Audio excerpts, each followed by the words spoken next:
The first hour of Sports Time is brought to you by Lexus of Memphis. Here are your hosts, the voice of the Tigers, Dave Wolo, and Brett Stotts Norsworthy. Welcome in, wake up. I know it was a late night for many of us last night. Brett, by the way, so late for him last night, he's not even coming yet. No, he's getting ready. He's on his way. Ole Miss, Alabama, he'll take the day off. We will chat with him for sure on Monday. In the meantime, Memphis is off to just, and this is amazing. I really did not realize it. But Memphis is 4-0, and that is only in the history of the program the sixth time that the Tigers begin the year 4-0. My sense of it is Memphis has already won 2 games this year. I'm not sure they would have been tough enough, mentally, physically tough enough to win a year ago. That's the Ole Miss game where they had to convert a fourth down. They had to have moxie. They had to match physicality of an SEC team. And then this one, they had to be mentally tough, falling behind 20-7. Malcolm Perry looks like Joe Montana, and they're behind. Now, the game changes on a special teams play. There's no doubt that momentum swings after Gabriel Rogers, in his first attempt as an NCAA kickoff returner, goes 99 yards. So this was supposed to be Claybrook's job. Now, Anthony Gibson, he's the guy that was supposed to be the guy, and he's a pretty good returner. Still have Calvin Austin, who was unbelievable, the speedster in high school. And now this kid out of nowhere, they had a tryout, and he wins the tryout on his first return, 99 yards, to change the whole complexion of the game. But really and truly, that makes it 20-14 at the half, and then it's the defense. And that's the story of the game, the mental toughness of the defense after the momentum swing. And I don't know that last year this team would have been capable of that. They hold this team to 3 points in the whole second half, and they score 21. And that's absolutely the difference, the resolve of the quarterback, who was booed. I understand the booing. I don't know that I agree with the booing. Again, I don't think the problem is the arm. I think the problem might be the feet. I think some of the frustration and the reason for the boos is because there were times he should have run and he decided not to run. And then one of those times when he decided not to run, he didn't have his feet set, and he threw probably the worst pass I've seen him throw in his entire career. And that was the boos. And he just shut that out. And he absolutely played perfectly. 3 touchdown strikes, 0. His percentage, 14 of 18 in the game? I mean, the mental toughness to not only overcome Navy and that pressure defense and make all the proper reads, but to overcome being booed in your own ballpark, that says a lot to me about Brady White. It does say a lot. And Brady, it's hard to sit here and not give some criticism for a guy that did go 14 of 18 through 3 touchdown passes in the second half.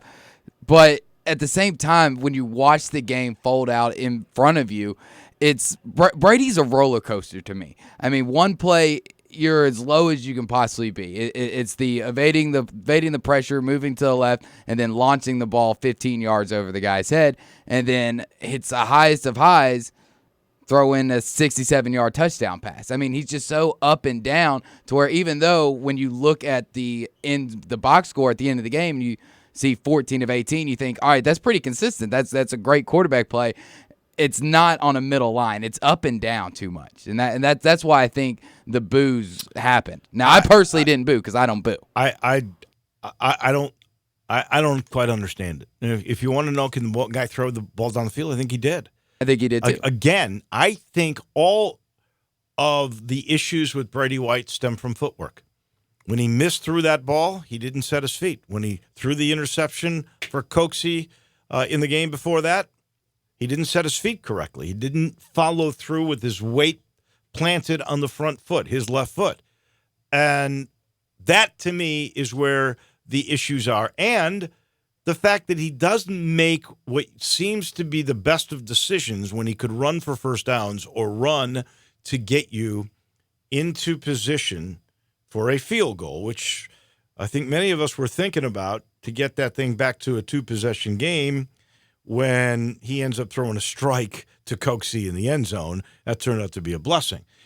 He just was mentally tough. There is no doubt about that. I'd love to hear from you today. We do not have Brett, but Drew and I are here with you. Tony, we will let you lead things off in a minute on the First Bank phone lines at 360-8255. There are some other things I'd love to hear about. I know, Drew, it took you a while. You left at 6 from right here to get to a 7 o'clock game.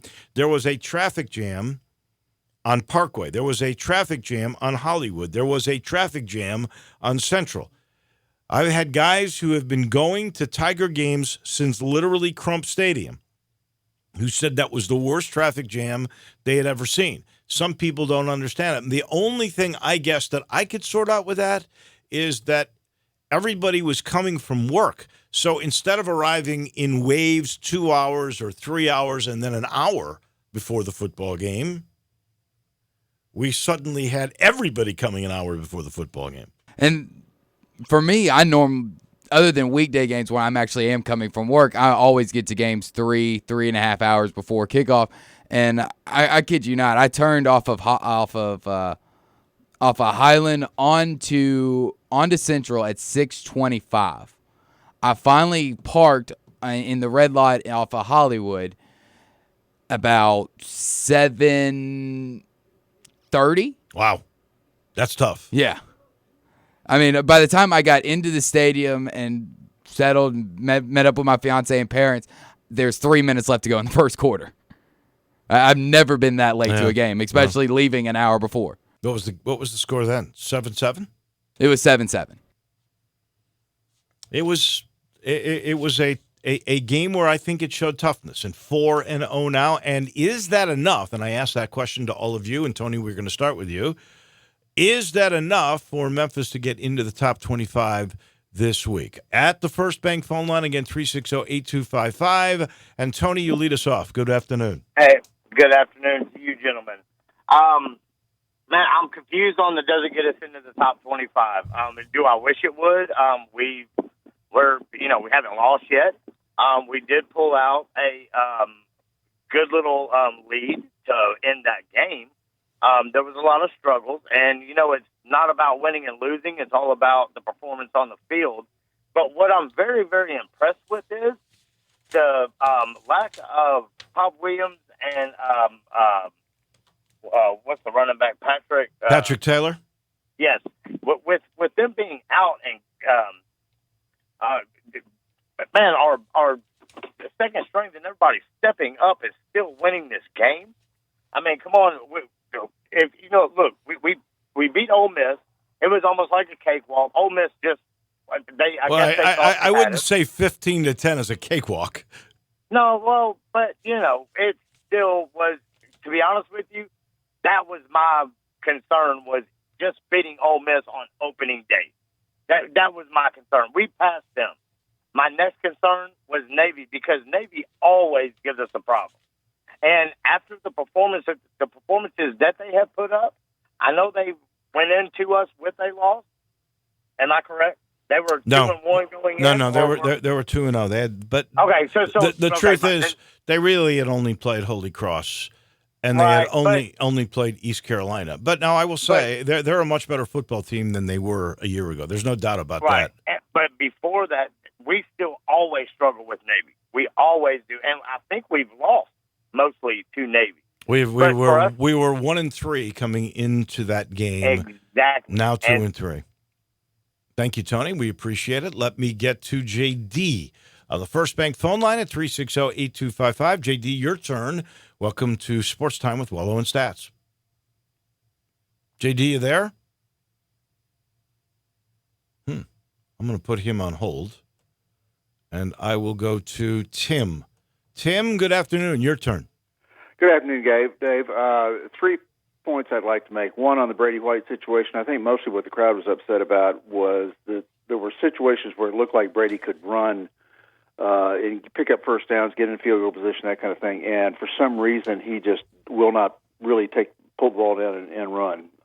I agree with you, and I made that comment. I thought the most frustration that came from the fans and the boos came from 2 missed opportunities to run the ball when it looked like he could have either gotten first downs or a really good field position. Yeah. Now, last year, I strongly suspect he was under strict orders to, under no circumstances could he run, because they really didn't have anybody behind him. Well, he was also hurt last year, and they weren't talking about it, but he had an issue with his foot. I don't think that's the case now.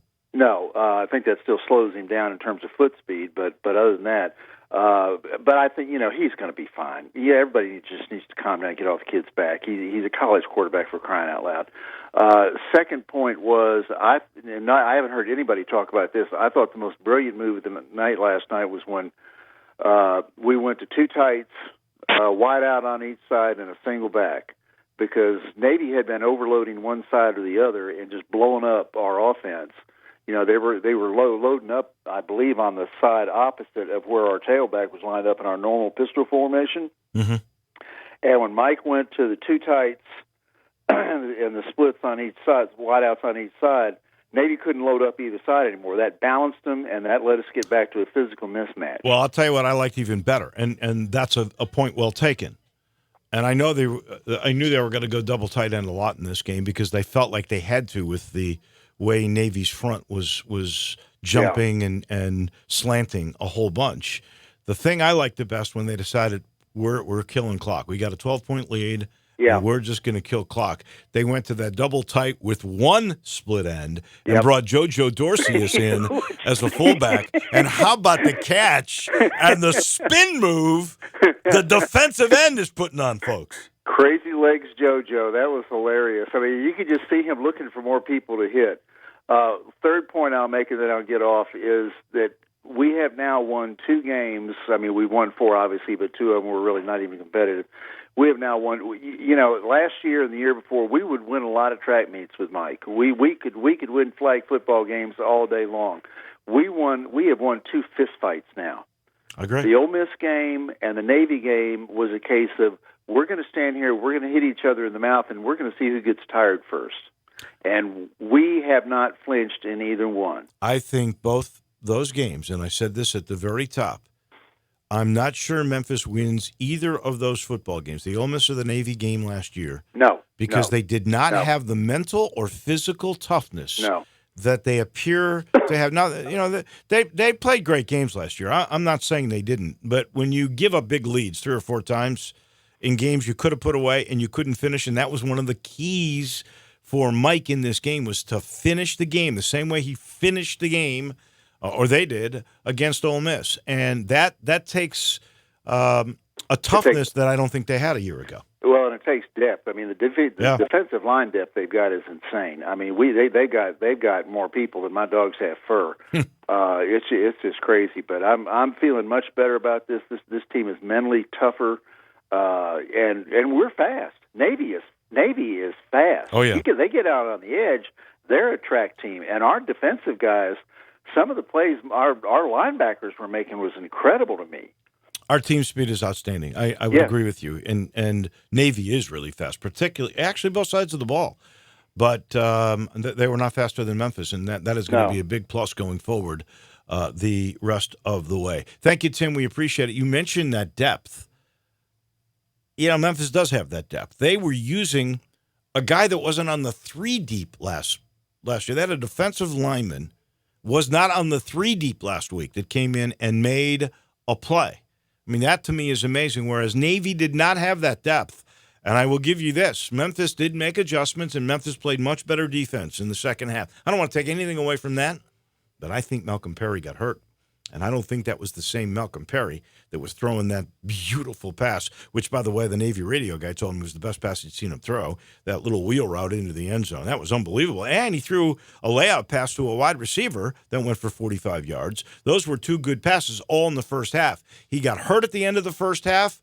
He could still run, but I don't think he could throw like he did earlier in the game. And when they were trying to come back, you noticed they brought in Perry Olsen to be the quarterback. I don't think they wanted to take any more chances with him, and I don't think he could throw the ball the way he was. Let me squeeze in Robert before it's too late. Robert, welcome to the First Bank phone line at 360-8255. You're on with Wolo and Drew today. Hey guys. I jumped from my car inside, so I may have missed something.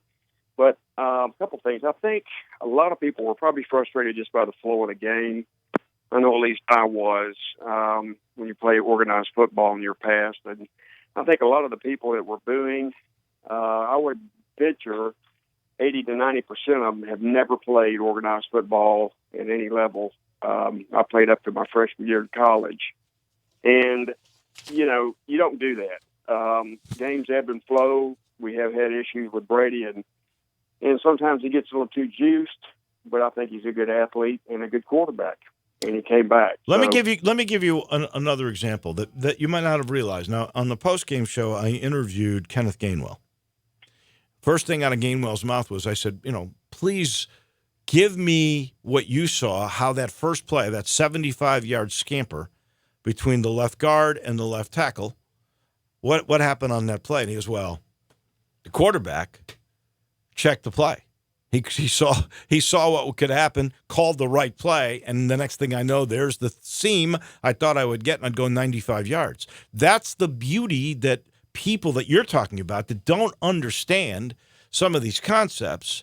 He's a guy who really manages the game. And, yeah, he made a couple of decisions that you probably go, why didn't you run? I mean, again, I'll go back to where I think that's the frustration. Or why didn't you set your feet if you had a guy, two guys actually, on the one play where he threw that horrible pass, wide open?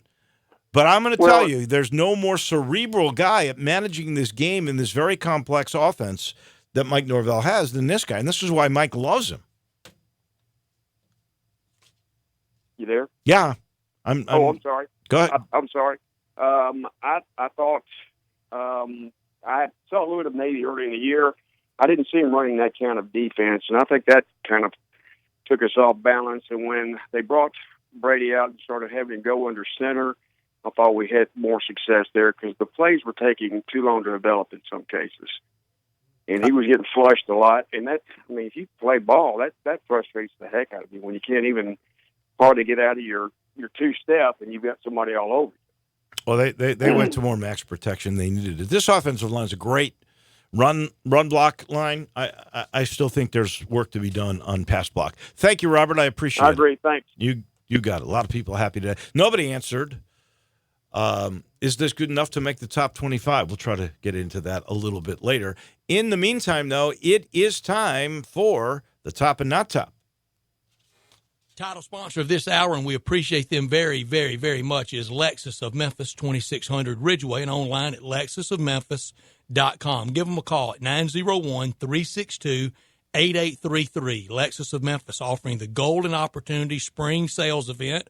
Great offers on all 2019 models and always on special lease options. If you ever thought I'd look great in a Lexus, well, guess what? Lexus of Memphis thinks you would look great in a Lexus as well. Drive in luxury and confidence, knowing that every new Lexus comes with complimentary first and second maintenance services. Stop by today at Lexus of Memphis at 2600 Ridgeway and put yourself in the driver's seat of an all-new 2019 flagship LS500, and you will be looking and driving great. Lexus of Memphis, the highest standards in the industry. When you purchase a Lexus, you get top-of-the-line engineering and design, and that makes for the luxury driving experience. Online at lexusofmemphis.com, 901-362-8833. Experience amazing at Lexus of Memphis. Top story of the day. Well, that's easy. That's the Tigers.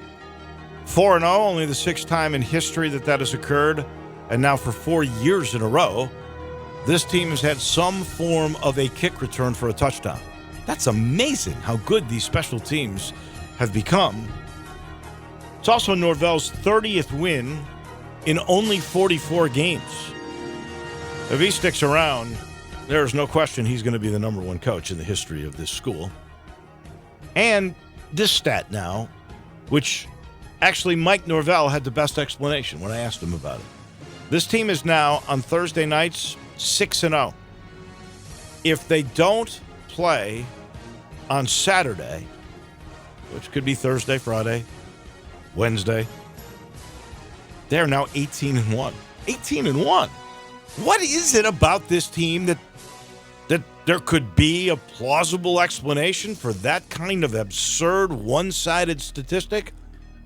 And Mike says it's because they know they're on national TV and they get up for those games. And that's the only real explanation of it, because if you look at it on paper, other than this week where we had the bye week, most of those games haven't been after bye weeks. You would think the short turnaround would do more damage than good, but if that's what it takes to get you hyped and get you ready to go, knowing that you're in front of a national audience, then I say tap into it.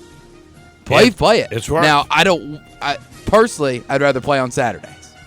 But if it meant going 12-0, let's play on Thursday night every week. Hey, if the game with Cincinnati on a Friday is a game that means you get to the championship game, or a preview of what could be the championship game, I'm really okay with that, because that'll become a critical game. It's the only other non-Saturday game that is still out there. What is your top story of the day? My top story of the day is the exact same. The University of Memphis is 4-0 with their win last night against Navy, starting 4-0 for the first time since 2015, and like you said, only the sixth time in school history. The other years were 1961, 1938, 1933, and 1928. And some people out there are going to probably thinking, hey, we went 8-0-2, and we also went 10-0-1 a couple times. Yeah, but you got to remember those ties. Ties are in there, so that doesn't count. And bottom line is, they'll be a heavy favorite to go 5-0. And then you go to Philly. So the season is just taking its own path. We've only taken a few steps so far. Not top story of the day. Well, that one's easy for me, too. Cubs lose again.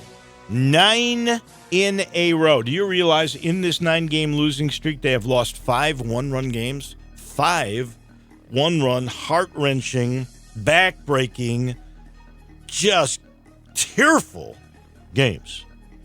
And I started to think about this. How it's your fault? Collapse. No, it's not my fault. This collapse, and this is really a little over your head because you weren't around for this. This would have been something that Brett could have related to. This collapse is very reminiscent of the collapse of the 69 Cubs, who were the best team, I thought, in baseball that year. Those 69 Cubs had a very similar collapse. The New York Mets won the World Series that year, and the New York Mets overtook the Cubs. And then overtook my Orioles. So. But this is 50 years later that this is happening. And I think this team is going to get blown up. Well, they're going to try to blow it up. That is for sure. I would not be surprised if Chris Bryant was the target of trying to get something for. I hope they don't give up Baez. I'm not sure they can get much for Schwarber. Maybe Contreras could be on the block. I don't think they're going to get rid of Rizzo. I think the most likely candidate to try to get pitching would be Chris Bryant, and maybe Schwarber would be next. Is it really time to blow it up? I mean, it feels to me a little over the top. They're trying to blow it up because I mean you're right there all the way through the season. It's a long season. You're right there until the last 2 weeks. I know that, and I really thought there were 2 or 3 titles this team was going to have. But Joe Maddon's going to leave. It's not going to be the same. And I hate to say it, but there have just been blown decisions on pitching. And Craig Kimbrell is the latest, and the Cubs cannot win without pitching. And the only way to get pitching is to trade some of these core pieces. And I'm afraid that's the only answer. And I'm not sure there is an answer. I think this team may be doomed for a bit now. You can't blame it on the decision to bring in Craig Kimbrell, though. I mean, nobody saw this coming. Everybody thought that it was one of the best decisions. Unfortunately, what I don't think most of us knew is Craig Kimbrell is hurt. He's damaged goods. My not top story of the day is Antonio Brown on Twitter after tweeting out yesterday, "The game needs me. I'm like a test answers." Like a test answers. Just that bad at grammar. Players around the league tweeted a response, including Rams DB Eric Weddle, and Antonio Brown tried to get in a Twitter war with Weddle, further proving that Antonio would rather run his mouth and stay in the news than concentrate on his life and be quiet. He's just a look-at-me guy. That's what he is. I mean, he's a great player, but he has to have attention. And I'm amazed that, because I think there is some semblance of intelligence that he has, that he actually believes that he is important to the game's existence. There have been a million great players before him, many of them better than him, and there will be another million after him. See ya, Antonio Brown. This portion of the show brought to you by Family Leisure. Please head to I-40 and Wooden Road. We're sitting in the Family Leisure Studio. So happy to have our association with those fine folks that are at I-40 and Wooden Road. But you need to get there because they got this spa sale. And it started with 50 spas in stock ready to ship. I don't know what they're down to, but I know it's been a huge success because this is the lowest prices on spas all year long. And all you got to do is look at that $8,000 spa that's going for $44.99, or the 4-person spas that started at under $2,500, or those swim spas, the big ones, under $9,000. And there's special financing available. Get it while it's happening. It may end when October comes. I'm not sure, but they know at Family Leisure at I-40 and Wooden Road. We take a break, and when we come back, boy, Bruce Marshall's been having a heck of a year. He's next on what's going to happen this weekend in college and pro football. The Golden Man, Bruce Marshall, is next on Sports Time with Wolo and Stats. Sports 56 now has 2 FM homes. You can now find real sports talk on 96.1 as well as 87.7 on your FM dial.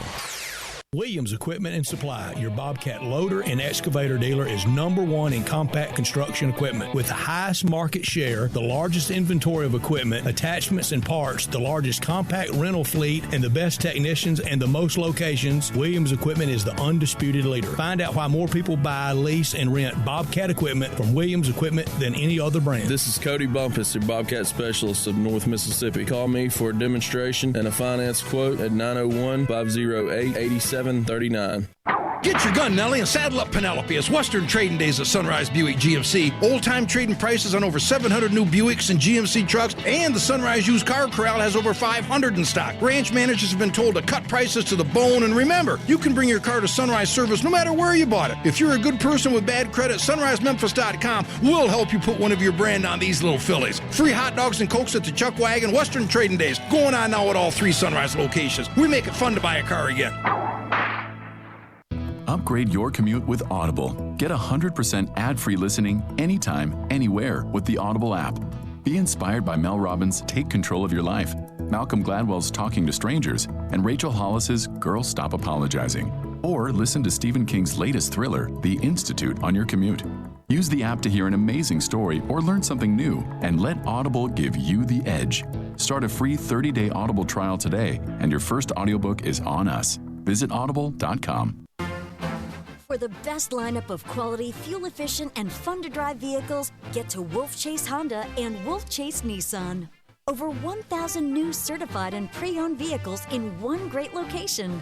Catch the savings now during our huge model year-end sales event. Score an amazing deal at Wolf Chase Honda and Wolf Chase Nissan and get to the game in style at Germantown Road and Highway 64. Family-owned since 1981. It's car buying time now during Wolf Chase Nissan's Summer Savings Event. More cars, better offers, and bigger savings than ever before. Model year-end savings on every new 2019 Nissan in stock. Financing as low as 0% up to 60 months on select models for qualified buyers with approved credit through NMAC. Hurry in for exciting summer savings. And remember, if your car says Wolf Chase Nissan, you got the best deal. WolfChaseNissan.com. An interesting creature inhabits the flat, arid plains of many an automobile dashboard. The bobblehead. It's most agreeable and will nod along to anything, despite having no brain function. But when the bobblehead hears how Geico not only saves people money, but also gives them access to licensed agents 24/7 online and over the phone, he'll nod even more vigorously because he knows you should switch. Because yes, switching to Geico is a no-brainer. Easy, bobblehead, easy. You're going to get whiplash. Got something you want to get off your chest? You better have a backup plan. Want to join the conversation? Someone needs to tell him he has to grow up. Join us on the First Bank phone lines at 360-8255 or the First Bank text line at 67129. Now, back to Sports Time with Wolo and Stats. This hour of Sports Time is brought to you by Lexus of Memphis. Here once again are Dave Wolochin and Brett Norsworthy. Welcome back in Family Leisure Studios. We're going to Vegas in just a minute with our man, the Golden Man from the Gold Sheet, Bruce Marshall. First, I'll let you know this portion of the show brought to you by Conway. Conway Services, heating, cooling, plumbing, electric, the tankless water heater, the giveaways they do every month on Action News 5. They are just really good folks, and they always try to find ways to make it right for you. If you're ready to get into new technology, which, by the way, is efficient, keeps your house cool, and keeps your MLGW bill down, John, well, he's got an option for you right now. During these end of summer days where it's still hot for at least another month, you can get a Carrier. That's right. John and Carrier have teamed up to get you brand new technology for as low as $99 a month. A Carrier for $99 a month through Conway? Oh, yeah, everybody could do that. Plus, you know, John, he'll throw in a 10-year parts warranty. That's free. He'll throw in a Nest thermostat. That's the latest and greatest, and that one is free. And you're always going to get the award-winning Conway service every single time. 384-3511. That's the number, 384-3511, for you to get into new technology at a very reasonable price. You just call Conway Services, heating, cooling, plumbing, and electric. To Vegas we go. Our friend Bruce Marshall. We are buzzing around here today because of the Tigers' win last night over Navy. By the way, they covered. And Bruce, I guess the first question for you that I have is, did you see enough, or did voters see enough out of that game? And by the way, just the 6th 4-0 start for the Memphis football program in history. Is that enough to get them into the top 25? They were 26th in the Amway poll last week. Yes. All right. I think they're in the 5.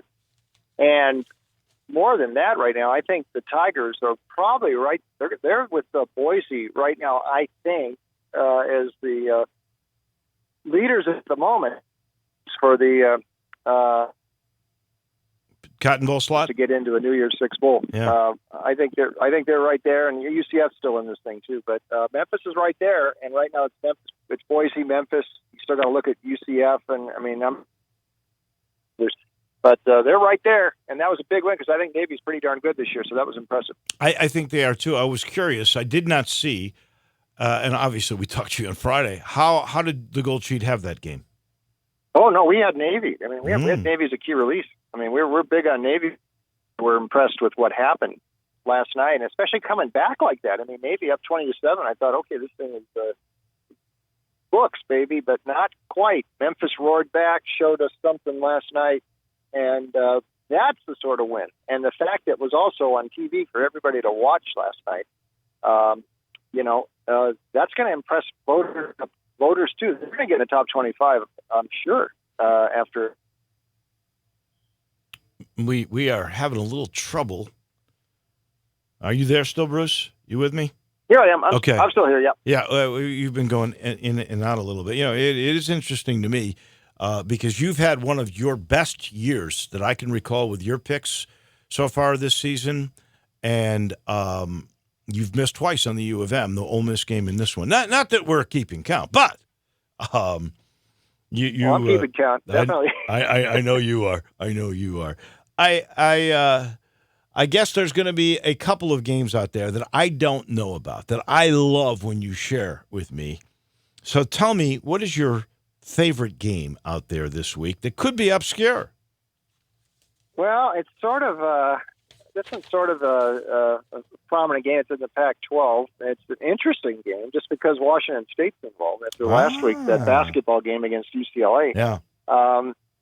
As long as they keep sharp objects away from the Cougars this week, I think they bounce back. I have seen, though not to that degree, but I've seen Mike Leach's games on occasion, blow leads like that, when the defense just gets on its heels and then the other team starts playing. And that was just sandlot stuff UCLA was doing last week. You'll never see a game like that again, I don't think. But, I mean, your quarterback throws 9 touchdown passes and you lose. Washington State can bounce back. They have beaten Utah the last couple of years. I'd be more concerned on the Utah side that they were kind of exposed by SC last week. There's a reason these guys lost 5 games last year. The secondary might not be that good. They're not that big, and all SC did was throw up a lot of jump ball passes last week that the receivers were able to catch and turn into big plays. Also, they pressured a Utah quarterback, Tyler Huntley, last week. He might not be at 100% for tonight, and his top running back, Zach Moss, might be out, or this game's tomorrow. But Moss might be out. And like I said, Washington State also great as a dog in recent years, 13-5 last 18. Utah 1-6 its last 7 against the number. Washington State's been beating these guys lately. I think this is a money line play. If you go down to Tunica or somewhere else and want to bet this thing, as well as Washington State +6. Score forecast in the Gold Sheet. 31-27 Cougs. So that's who we're going with tomorrow. Wow. I got to tell you the truth. We do our shocks and our locks, and that was going to be my lock. I actually went away from it. I may go back to it, though. But I got to ask you about it. Here's one that I had that I felt pretty good about, and that's a UAB team that I think is pretty good. And they're giving away only 3.5 to Western Kentucky. What does the Gold Sheet think of that game? That's game 1B this week. Good reading my mind there. Wow. Yes, UAB definitely. I mean, one thing about Bill Clark's teams, especially the last couple of years, this portion of the season, mid-late September into mid-late October, they improve every game. And we've seen that ever since that opener against Alabama State. Listen, the Hornets took that thing like the Sugar Bowl for them. And they put up a pretty good fight. So that got a lot of people off the scent of UAB. Listen, Clark is still covering at a better than 67% clip. Johnston, the quarterback, has turned the heat up the last couple of weeks. He's thrown 7 TD passes the last 2. They won easily at Akron. They won more easily against South Alabama. Those aren't great teams, but, I mean, they're doing pretty well lately. And I'm still not convinced about Western Kentucky and where this thing is going. Yeah, they burned me a couple weeks ago, but I don't think Tyson Helton's got this thing back up near where Jeff Fromm had it. And it's a fair price, and UAB's a point spread machine lately. So, yeah, we'll take the Blazers. That's probably the Conference USA game of the week for me. Mm-hmm. And it's a game we like a lot of the Gold Sheet. UAB, a technical play of the week, too, on the Blazers. Okay, so the Blazers cover, the Blazers win, and that is a game to take a good look at. All right, let's get some local games here. Let's start with Alabama at home against Ole Miss, and another outrageous line, 37 points. Now, most of the time I see a line like that in a conference game against a team that can be physical. I'm going against them, but how can you go against Alabama? All they do is beat people by 40 points. Well, yeah, and I know I was doing Sports Spotlight with Ron Barr last night, and he asked me, how come this line is so big? I said, well, it's because they've beaten Ole Miss 128-10 combined the last 2 years. Yeah. So that has something to do with it. I think the last 2 years, and I don't know if what Corral's status is for tomorrow, if he's going to play or not, but Rich Rod has got to get this offense at least getting a few first downs and not going 3 and out. The last 2 years, that was the problem that the Longo offense had. They were going out, getting off the field way too quick, and that defense wasn't that good in Alabama. That just became an avalanche, both of those last 2 games. So I mean, Ole Miss's defense, the McIntyre defense, looks a little bit better this year. But the key is going to be if Rich Rod can get his offense to just maintain a little bit of possession here. And we'll see if Corral can play or not. And that would be sort of a important thing, I think, for Ole Miss, even though he hasn't looked that great yet. But they're going to need some production out of that offense. You got to keep that Alabama offense off the field. What would also scare me, though, is Nick jammed in a late touchdown last week. Oftentimes he doesn't seem to care about the margins and things when it gets up. They blew a cover against Mexico State, actually, a few weeks ago. But last week they didn't against Southern Miss. That made it 49-7. He might be trying to match points with Clemson. So for that reason, we think Alabama's probably going to get there again. We had it 49-10. It might not be as bad as the last 2 years, but like you, Dave, I mean, we're not really looking for spots to go against Alabama if we can help it. Auburn at home against a Mississippi State team that seems to be very up and down. Maybe some of that is because of the health of their quarterback, Tommy Stevens. Auburn's getting, giving away 11 points on the Plains. How does the Gold Sheet see that? Yeah, and this is an intriguing game, I think, this week, and for a couple of reasons. One, now Schrader looked pretty good in there. He was doing the stuff Joe Moorhead likes. He was running RPO, and I don't think he looked any worse than Stevens last week. So I think Joe's got two guys he can use here. But this is a road start if they're going to actually have to go with Schrader here, so that's something to consider.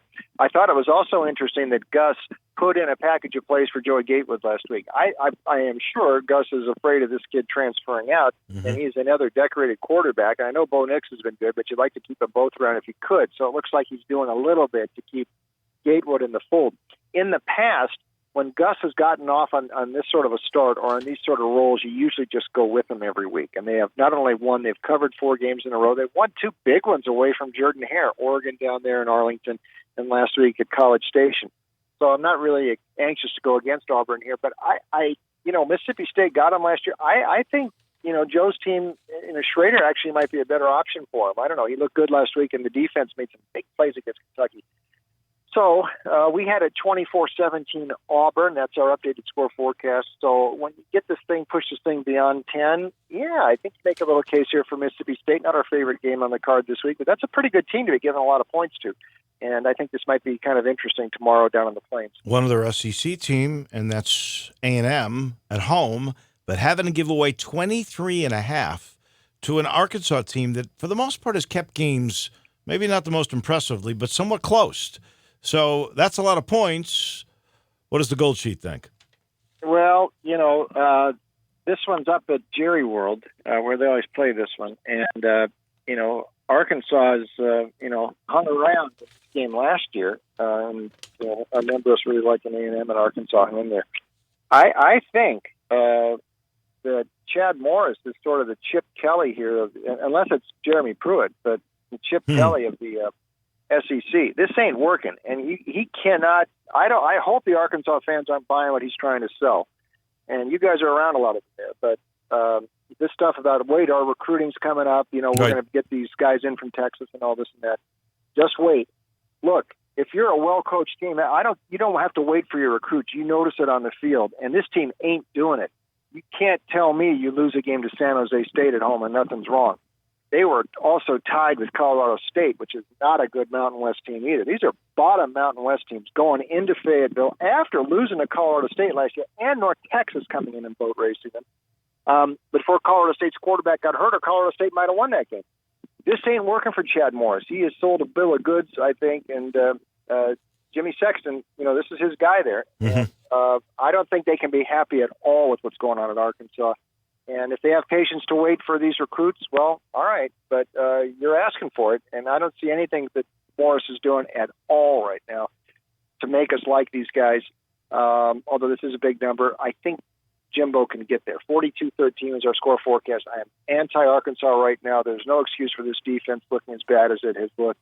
And we're definitely in there with the Ags tomorrow. One quick before I got to get one NFL game from you, but there are a lot of people that are really high on North Texas because they think Houston has already quit, and that game is in Denton.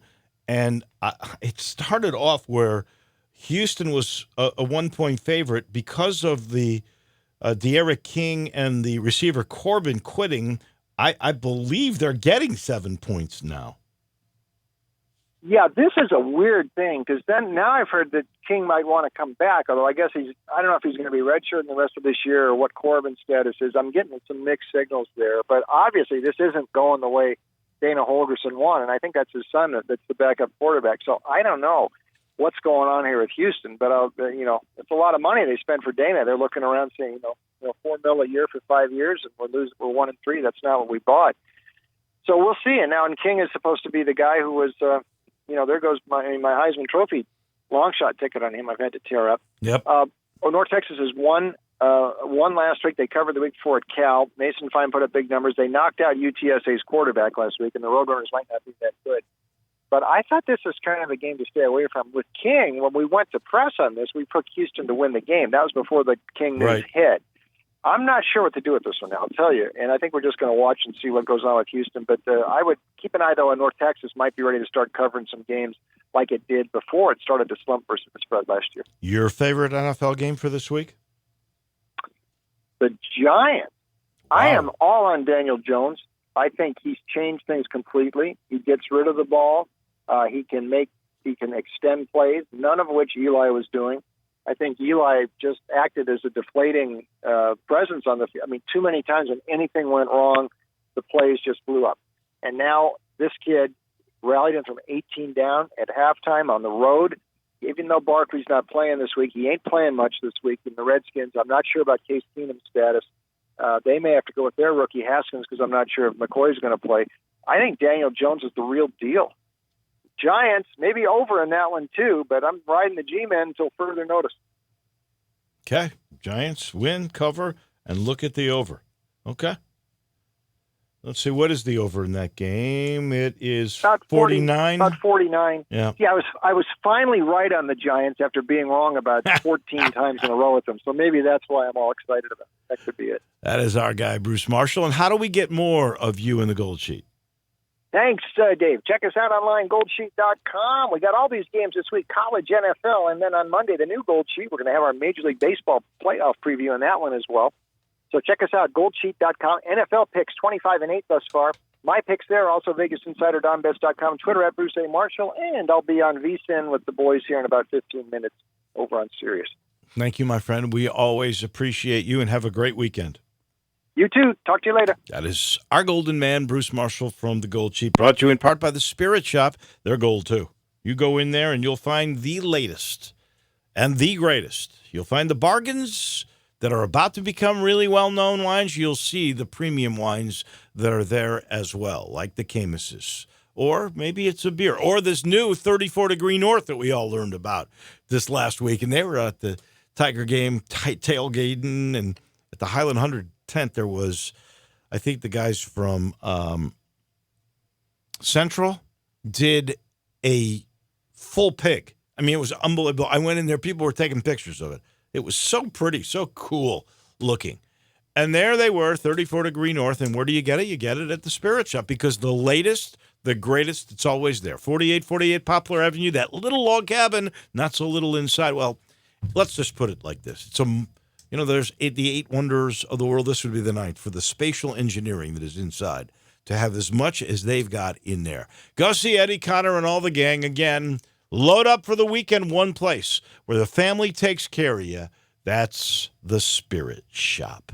The quarterback club touchdown club, meeting again this coming Monday. We'll find out all about who's coming and who the prep player of the week is. That's next with John David Bedour on Sports Time with Wolo and Stats. Take Sports 56 with you on your phone or tablet. Download our official Sports 56 app today. Hi, this is Troy Five-Ash, owner of Five-Ash Roofing. It is that time of year where the weather is unpredictable, and given the recent storms, it's a good time to discuss insurance claims. So here's a few things you should know. Always hire a local contractor, because if you have a problem with your roof down the road, you want to be able to find him. Never allow anyone to pressure you into signing a contingency contract. They're used as sales tools, making you feel committed, and the truth is, those contracts are not worth the paper they're written on. Be careful of door-knocking salesmen. Some are reputable, but many are not. They canvass the neighborhood and tell everyone to file a claim, working their percentages and not caring if you file a claim, even when they know the likelihood of it being approved is low. Some will even damage your roof, hoping to convince the adjuster it's storm damage. That's fraud, and contractors have gone to jail for that. So do your research and know who you're hiring. Five-Ash Roofing, the official roof of the University of Memphis Athletic Department. Fair, honest, and ethical. 367-0050 or memphisroofer.com. Five-Ash Roofing, it's what we do. We're here for you. Grizz Nation, be the first to guarantee your seats to see the next generation of Grizzlies in the biggest games, the best matchups, and the best giveaways of the season. As all single game tickets go on sale Saturday, September 28th at 10 a.m. For details, call 901-888-HOOP or shop Grizzlies.com. All I have to do to get your mouth watering is tell you about some of the menu items at 3rd and Court, Memphis's newest downtown dining destination. The appetizers, for instance, Pop and Cracklins popcorn, jalapeno cracklins with bacon and honey, or the roasted poblano deviled eggs, or the pimento cheese ball with toasted pepitas and pineapple pepper jam. And finally, the glazed lamb ribs. Now that your mouth is watering, go give it what it's craving. Give it some 3rd and Court. Now, back to Sports Time with Wolo and Stats. This hour of Sports Time is brought to you by Lexus of Memphis. Here once again are Dave Woloshin and Brad Norsworthy. We like to party.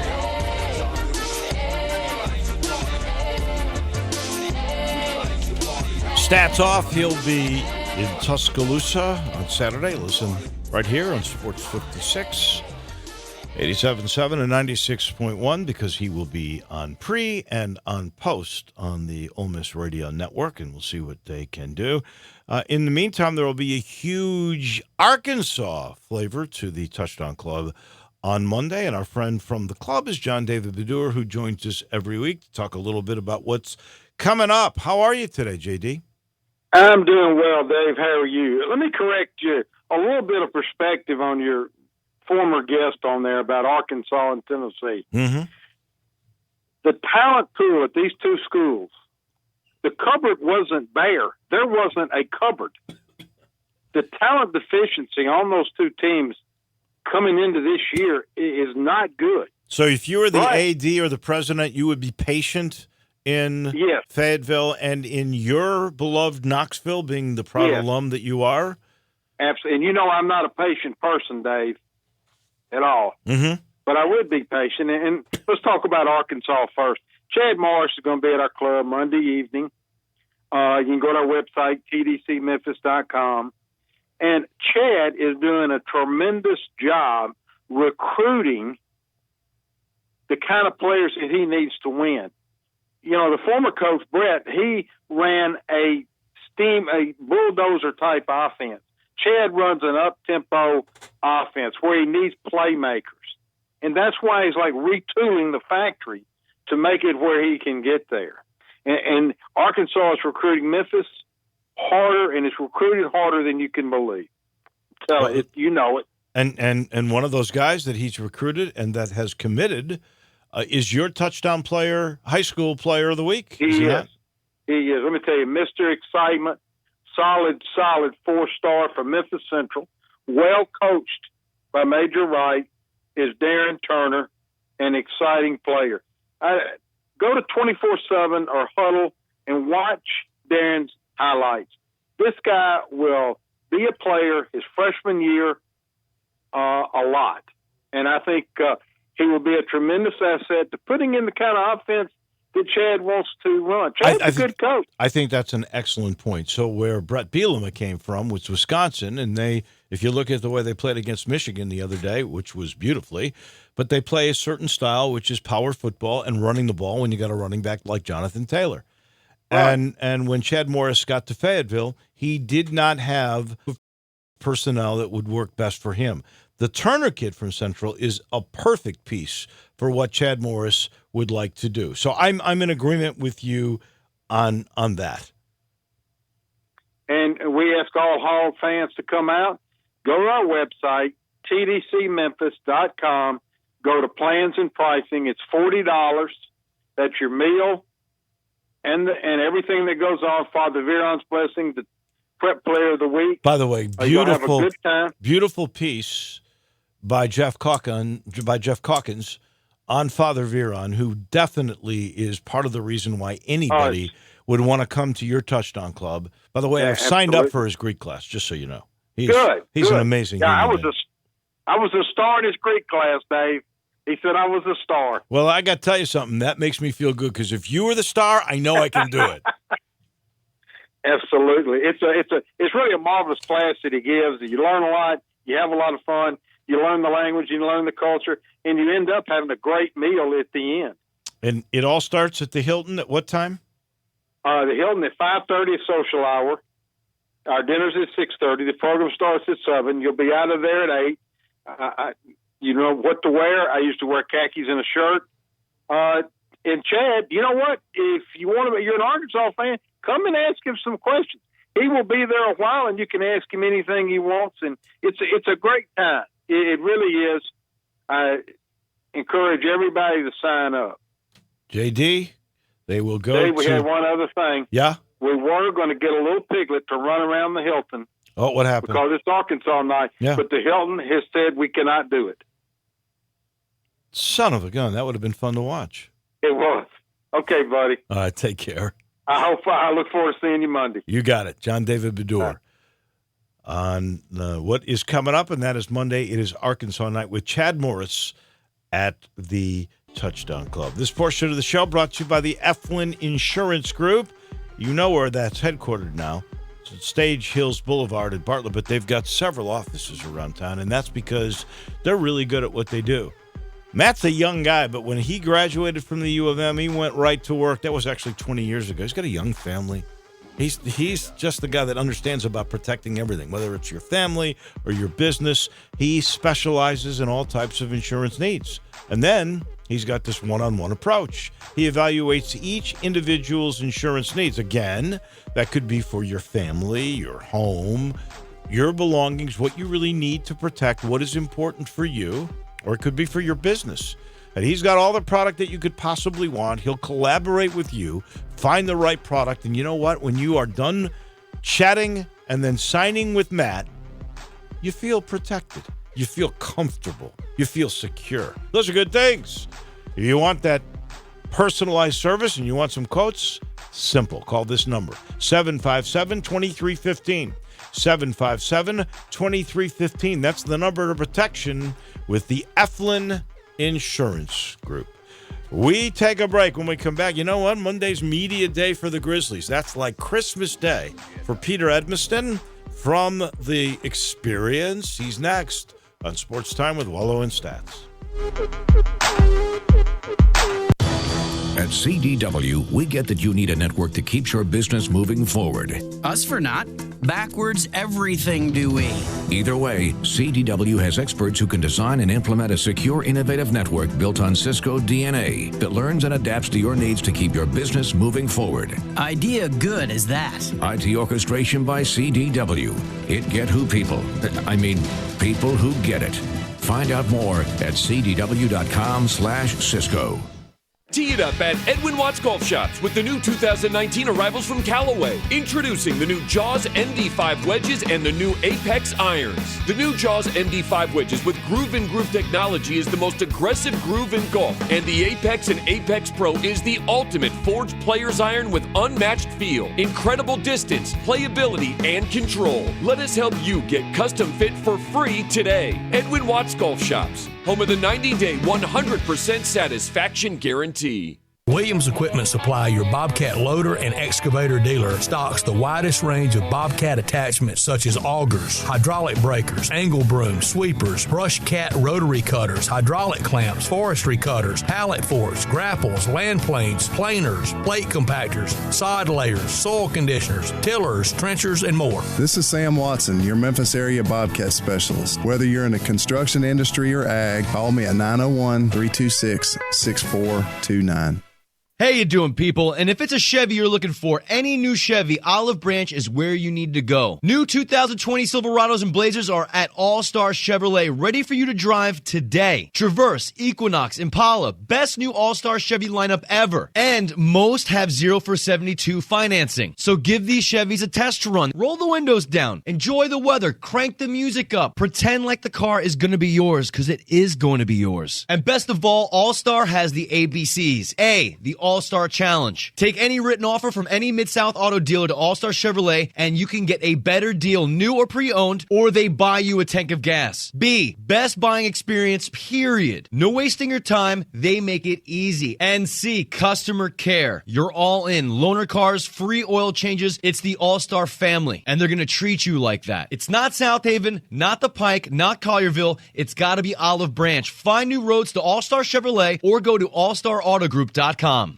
125 seasons of Ole Miss football. Caught by Deuce, he may go. Dexter breaks a tackle. Mike Wallace between two defenders. The tradition continues. He's in the end zone. Touchdown, Ole Miss. Breaks a tackle. He's gone down the sideline. Touchdown, Ole Miss. He is a beast. Saturday, Ole Miss takes on Alabama. Pre-game coverage starts at 12:30 with kickoff at 2:30. Right here on your home for the Rebels. Sports 56, 96.1 and 87.7 FM. We are Sports 56, WHBQ Memphis, WIVG-FM Tunica Memphis, and WPG-FLP Memphis. Flynn Broadcasting Stations. Now, more of Sports Time with Wolo and Stats. This hour of Sports Time is brought to you by Homer Skelton Hyundai. Here once again are Dave Woloshin and Brad Norsworthy.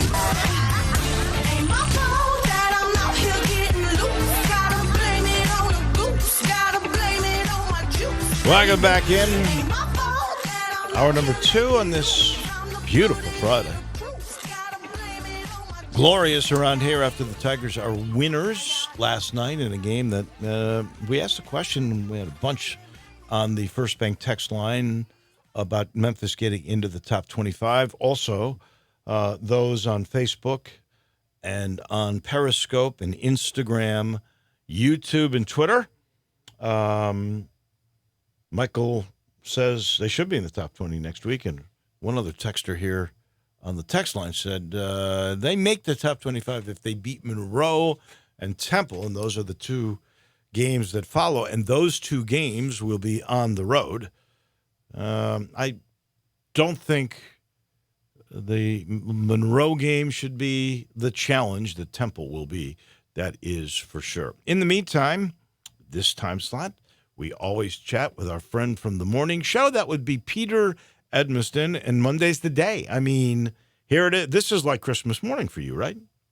Oh, it's happening. It's all happening. We are, just a few days away, getting some actual stuff happening around the league. Monday's when media day starts, and a week from Sunday, that will be first exhibition game. So yeah, season's here.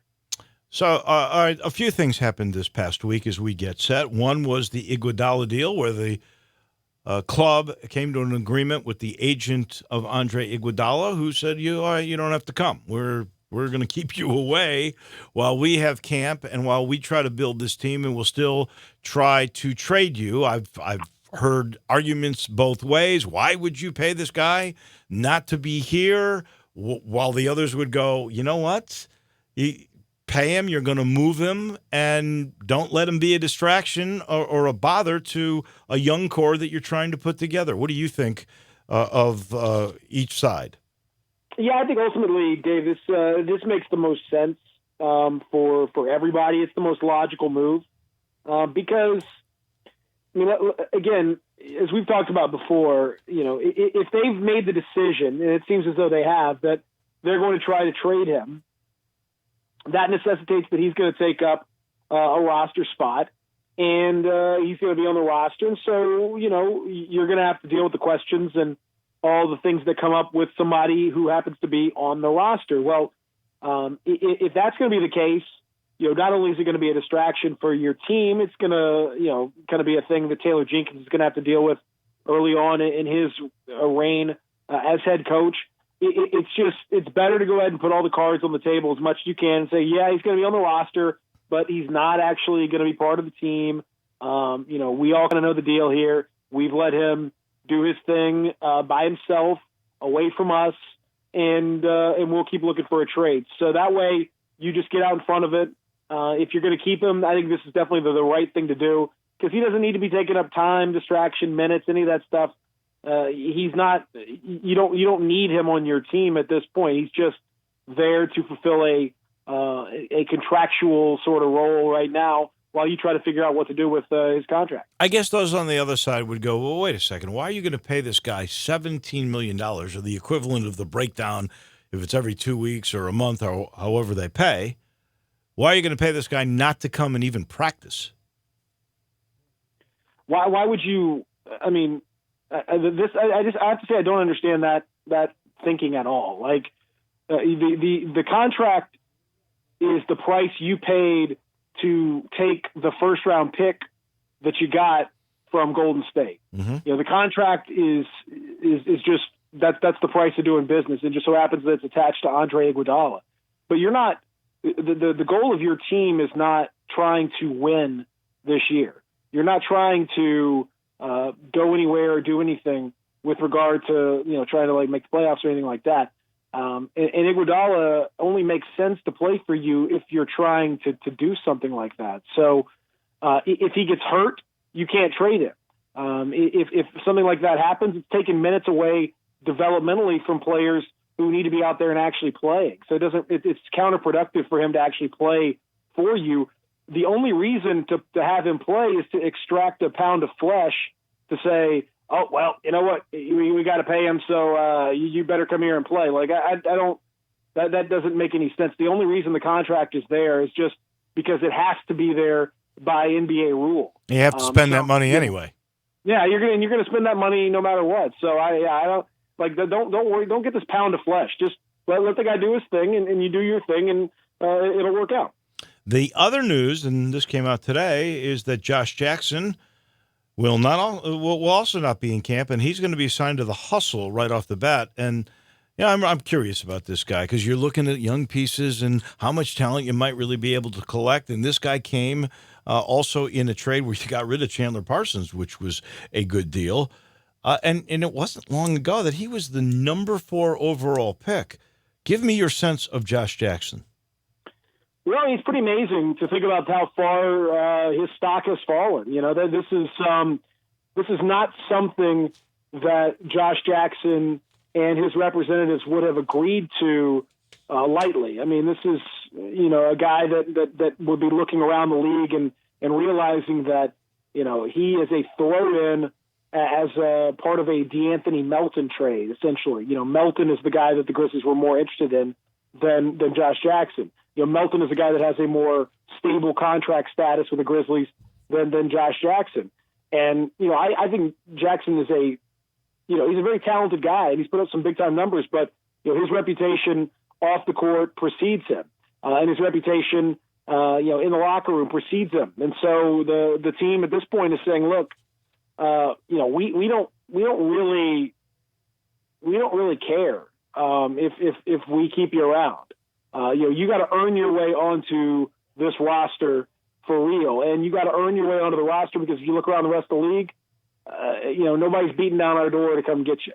So this is kind of how you're going to have to, if you want to get back in the league and the good graces of people, this is what you're going to have to do. And I think it's a wild dose of reality, but that's where it is. And if he wants to get back and do his thing, he's going to have to do it the hard way. What do you think has happened with him? Seriously, why was there this huge fall from grace? Well, I mean, if you look at what happened in Phoenix, you know, he had multiple instances off the court that were not helpful. You saw some of the fallout of that this summer with trying to evade police at a music festival. The allegations made by his former partner about their daughter and his propensity to smoke marijuana around the 4-month-old at the time. You know, stuff like that. And then just in general, from an attitude standpoint, he played hard, but I also don't think that he was a particularly good teammate in many people's eyes in Phoenix. So you throw all that stuff together, and this is a team that's big on culture. Dave, that's a big part of what they're doing now is, yeah, they're going young, and yeah, they're trying to rebuild, but they're also rebuilding with the right sort of player. And so, you know, if you don't have to surround, it's not wise to surround Jaren Jackson and John Morant and Brandon Clark and the other players that you are for sure committed to with a guy of, you know, questionable character or a guy that might not be the best influence. They're not going to do that. And so I think that's really what it comes down to with Josh Jackson. How hard does he want to work? How much does he want to get himself back together? Because I think if he proves himself and can jump back in, you know, he's a talented dude, and there's a place for him. He's got, I mean, with his size and his theoretical versatility, there's something for him to do in the NBA. But you know, he's not. His numbers aren't great from an advanced standpoint. His conventional numbers are actually not terrible, but his advanced numbers are pretty horrible. And what he actually does, you know, what's the skill that he brings to a team? I don't know that he's really proven that he's indispensable or anything close to it. So, yeah, he's got work to do. The other guy that you mentioned already in the trade that was DeAnthony Melton, and apparently he's injured, right? He's got a bad back. What's the story with him? Yeah, 4 to 8 weeks, they say. You know, so backs are always tricky. You know, we'll see. It's a bad break for the Grizzlies. Everybody else, you know, looks to be pretty good in terms of health and everything else and availability going into training camp. Beginning next week, but Melton, that's a blow because they like Melton. As I said, he's the the main part of that trade, not the former number 4 pick, but the other guy. So they like him. That is something that's probably a little bit of a bummer for them. But they've got a ton of depth, and they've got time right now to hold off. So not the worst thing in the world. It's really more interesting to see. You see the new those rules in the G League that they're going to institute. That's wild. Shooting one free throw for whatever shot it happens to be, 1, 2, or 3. So we'll see. Josh Jackson, and we'll see some of those guys institute those rules. I like that they're experimenting and using the G League to test new things out, and we've seen some of that migrate up to the NBA. I like that. I don't particularly like this rule, but at least they're willing to experiment. I don't mind it at all. I mean, so just so folks know, the premise of the rule is we're only going to take one shot, but it will have the value of whatever the foul might have been. So in other words, if it's a foul on a 3-point shot, you take one free throw. If you make it, it's worth 3 points. If it's conventional, it's 2. If it's an and 1, you would just get the 1 point for the one free throw. They say, and you're the expert on analytics here, that will shorten the game 6 to 8 minutes. Do you believe that? For number one, I don't understand the obsession with shortening the game. Yeah, I'm with you. No, who is going to an NBA game and saying, "Oh my God, this is too long. I can't believe it. We could just knock 10 minutes off this thing." What are we talking about? Like, this is not it's not baseball. A 4.5 hour a baseball game or something crazy like. Yeah. So I think that's a solution in search of a problem right there. But I don't. I mean, you can mess with it. I'm fine with experimenting, Dave. Ultimately, if you really want to shave time off, work on the replay, because the replay is the biggest drain on time. By far, there are always multiple times when you have to go to the board and look at the video for clock managements or adjustments or things like that. That's going to be your number one culprit right there. As far as the rule goes, I don't like it because I think there's going to be some unintended consequences. I think, for example, if it were to migrate in the regular NBA, how bad and how many times are we going to see Steph Curry or Klay Thompson or these guys throw out their legs, people throwing out their legs to try to get 3-shot fouls because one free throw gets you 3 points. An easy 15-foot uncontested shot gets you 3 points. I think it's going to make for an enormous increase in guys trying to draw those fouls. I think it's also going to change the idea of playing big men. If now you get basically a flip of the coin to either make or miss in some of these poor free throw shooters, it's a little easier to play them because you're kind of, it's a one-time shot. We've seen even Shaq and those guys, you can fluke one in every now and then. I think it negates some of the hack-a-Shaq type of stuff a little bit. And then I think last thing, in a league that is playing faster and with a lot of tempo, those breaks are an opportunity for guys to catch their breath. Fewer of those means probably a more difficult time keeping the tempo up and either more frequent substitutions or guys that are going to have some problem, playing at a certain pace. So I don't love it, but I'm fine with using the G League, to experiment and see what's going on, like they did last year with the coaches' challenges that have migrated up this year to the big clubs. So I'm fine with experimenting. I just don't like it. I'm open to it. We'll see. I agree. You could get unintended circumstances like more fouls, which would slow things down by guys trying to draw it so they get one shot to get 3. I hear what you're saying there. So this thing's on Monday. You've got to be down to 15 guys plus your 2 two-way guys by when? The end of camp? Yeah, by the day before the regular season.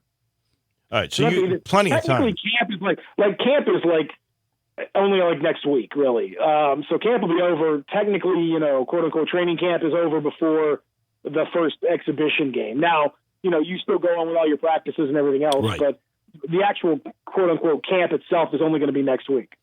And when they get down to, they have to have 15. They got work to do because who knows if they move Iguodala. Jackson, it seems like, is out of the way because he's going to get the hustle deal, but you still got Ivan Rabb and you still got Miles Plumlee and you still got Solomon Hill. You still got Gadurich. Am I missing anybody, or is that it? Well, I mean, Gadurich is not going to, you're not going to do anything with him. You're going to use him. the thing with Jackson is not going to alleviate your roster concerns because you're going to have to, he's going to need to stay on your roster. I would think you're not going to. You can't really cut him and then re-sign him to a G League deal, which is what you'd have to do to get him off your roster. I don't expect that sort of thing would happen. So with Iguodala, you still got 3 cuts to make then. Well, 2 really, but yeah, you do. I mean, you're gonna have to have 2 cuts, and so I would say, I mean, if Jackson is not going to be among them, and maybe he ends up being one of them anyway, I think that's a little short-sighted. I really do think they need to try, and I think there's something there with him, but the character concerns and everything else, I mean, that's up to them to figure all that out. I think Ivan Rabb, as we've talked about, is definitely it's going to be tough to keep him around. And then I think one of the other, like the Plumlee contract, maybe Solomon Hill, maybe Jay Crowder, who I forgot about him. Yeah, is probably penciled in as a starter at this point, honestly. But any of those contracts, if you could find the right deal, would make sense. I mean, ideally for the Grizzlies, finding a 2-for-1, something to kind of alleviate a roster spot without having to make just a total cut would make a lot of sense, and I'm sure they'll be looking for that kind of thing. But for now, those are the guys that would. I think you'd be just fine without, and I think they'd probably rather not just outright cut like a Miles Plumlee or something. You'd rather find that kind of a trade, but if worse comes to worse, it's not. That wouldn't be crazy to do. We are talking with Peter Edmondson, as we always do, from the morning experience with CJ Hurt, too. And, all right, so I got 2 separate things away from basketball because you're my numbers guy. Right. You are my numbers guy. Okay. So the Cubs have now lost 9 in a row. 5 one-run games. 5 one-run games in just the most cruel fashion that could possibly take place. It is reminiscent to me of the classic fall 50 years ago of the 69 Chicago Cubs that ended up giving it to the New York Mets. Should we, because you are a Cub fan, should we blow this team up? I don't think so. I don't see the point. At this stage, I think there's been some discussion about, Joe Madden's job security and about where you go from there. No, I don't think so at all. I think, you've seen the Cardinals have shown the power of mostly patience with a few select moves here and there and doing some things that you need to do. I think there's been some serious scrutiny, and you saw, the last 2 years, things not work out, particularly well for them, but now, things appear to be headed, in the right direction in St. Louis. I think it's tempting to make, big time moves. And I think certainly some guys you'll have to cull some guys. I mean, there doesn't seem as though from afar, at least, I think there's a little culture, a little chemistry issue here and there, but by and large, no, I don't think you need to do anything crazy. I still think the guy is a phenomenal player manager, and I still think if you were to get rid of Joe, I think he'd have a long list of suitors lined up for him. Well, I'm with you. I hate it, but Joe's gone. He's either going to go to Philly or California. I am almost certain of that, and I do hate it, but I got a feeling that's what we're going to see. All right, last thing.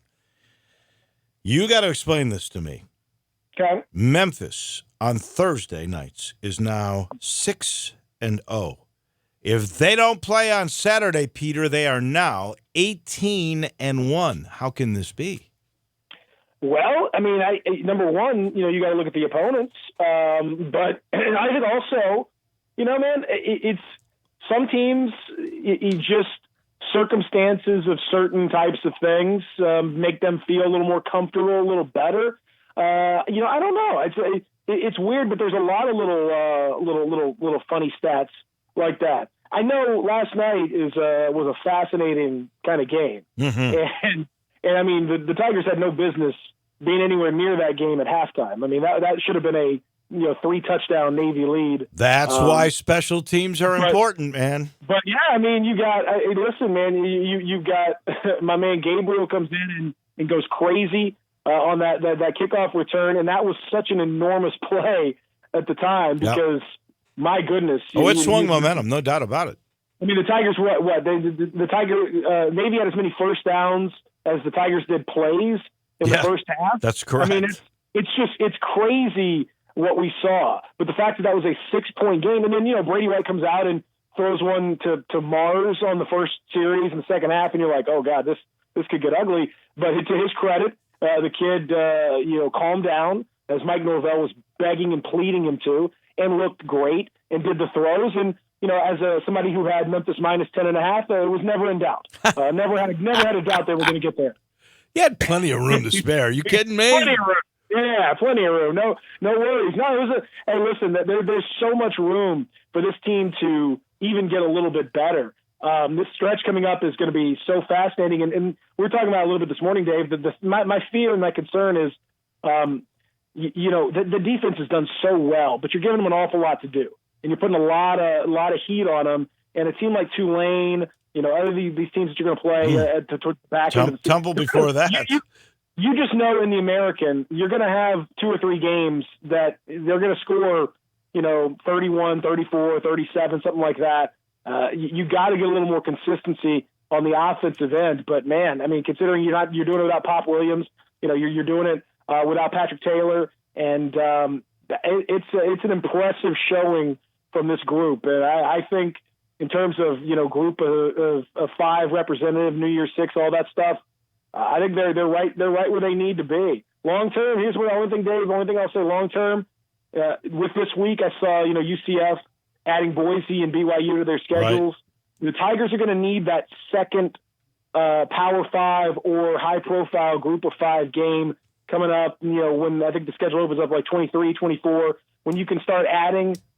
They're going to need to do more than just the Arkansas or Mississippi State or that. No, you're going to have to add that second game to the mix to keep up if you want to be that team every year in the mix. I believe that first opening would be 23, and I couldn't agree with you more. You've got to keep winning, though, to get the leverage to make a deal like that, like UCF has done. That's true. Yeah, that's true. There's no doubt. I mean, and whatever happens with if you keep winning, chances are by then Mike Norvell, he may get a great gig. It's just going to be that's the likelihood. You saw what happened with Scott Frost at UCF. I mean, that's the nature of the beast. You got to continue that program building. I think you've seen David Rudd and the administration lay the groundwork for so much of that over the last few years. And Laird Veach seems like he's really on the right track, doing a lot of stuff that Tom Bowen had been doing for a while. So I think you got a lot of the groundwork in place for all of that, Dave. But you just got, to me, it's the bar has been raised. Like you're seeing now, these teams are scheduling with that in mind. It's not enough to have that one high profile game and do well in your conference and go. You're going to have to jump in a little mini league with UCF and BYU and Boise and those kinds of teams. You're going to have, if you're going to be in that group, you're going to have the price of admission's gone up a little bit. I'm all for it. Peter Edmiston, have a great weekend. We'll listen to you Monday morning. See you, Dave. Thanks. You got it. That is Peter from The Experience in the Morning with C.J. Hurt. Our title sponsor for this hour of the program's Homer Skelton Hyundai in Olive Branch, where they just keep getting better and bigger. In fact, they're going to be a Genesis car dealership that is going to be huge. They already sell the Genesis cars. In fact, in the showroom, they got that G70 that looks like something out of James Bond. But here's the thing. Not every Hyundai dealership is allowed or has the honor, really, of selling the Genesis cars. That's the big luxury car that's a part of Hyundai. This is getting targeted for even more. They're going to expand the dealership with separate entrances because they're doing so darn well. #1 certified pre-owned car dealer in Memphis for 11 years. It's all part of this package. It's all part of the product. And the product is so good, you get this Hyundai Assurance. 10-year, 100,000-mile limited powertrain warranty on every new car. It's a great experience. That's why you want to get on Lamar. First exit in Mississippi, because it becomes Highway 78 at State Line Road. Craft Road. You turn left, and there you'll see it.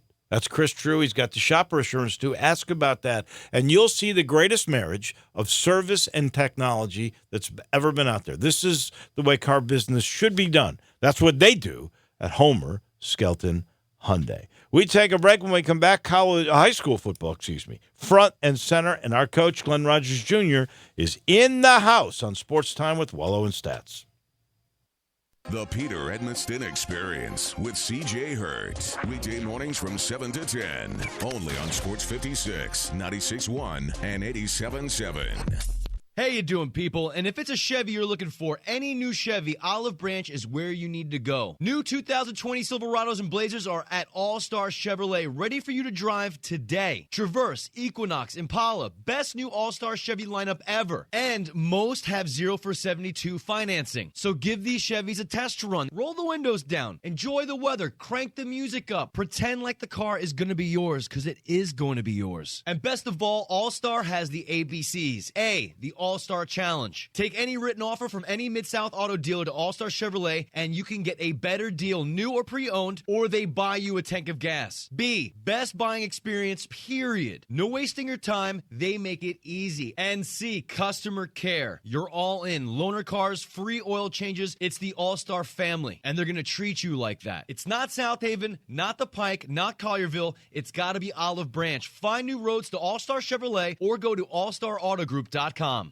Dirt happens, as well as debris, dust, and damage. And when they happen to you, you need good, clean, fast service. You need Hilo Commercial Services. Hilo specializes in construction, commercial, food plant, and industrial cleaning with customized service just for you. Hilo is also an expert at high dusting to clean hard-to-reach places. When dirt happens, call Hilo Commercial Services, 901-277-6733, or visit HiloCommercial.com. Hilo Commercial Services, good, clean, and fast for you. Tee it up at Edwin Watts Golf Shops with the new arrivals from TaylorMade. Introducing the new P790 irons and the new Milled Grind 2 wedges. The P790 irons feature speed foam technology and redesigned tungsten weighting for optimum feel and distance. And the new Milled Grind 2 wedges designed for increased spin and precision with raw face technology. Let us help you get custom fit for free today. Edwin Watts Golf Shops, home of the 90-day 100% satisfaction guarantee.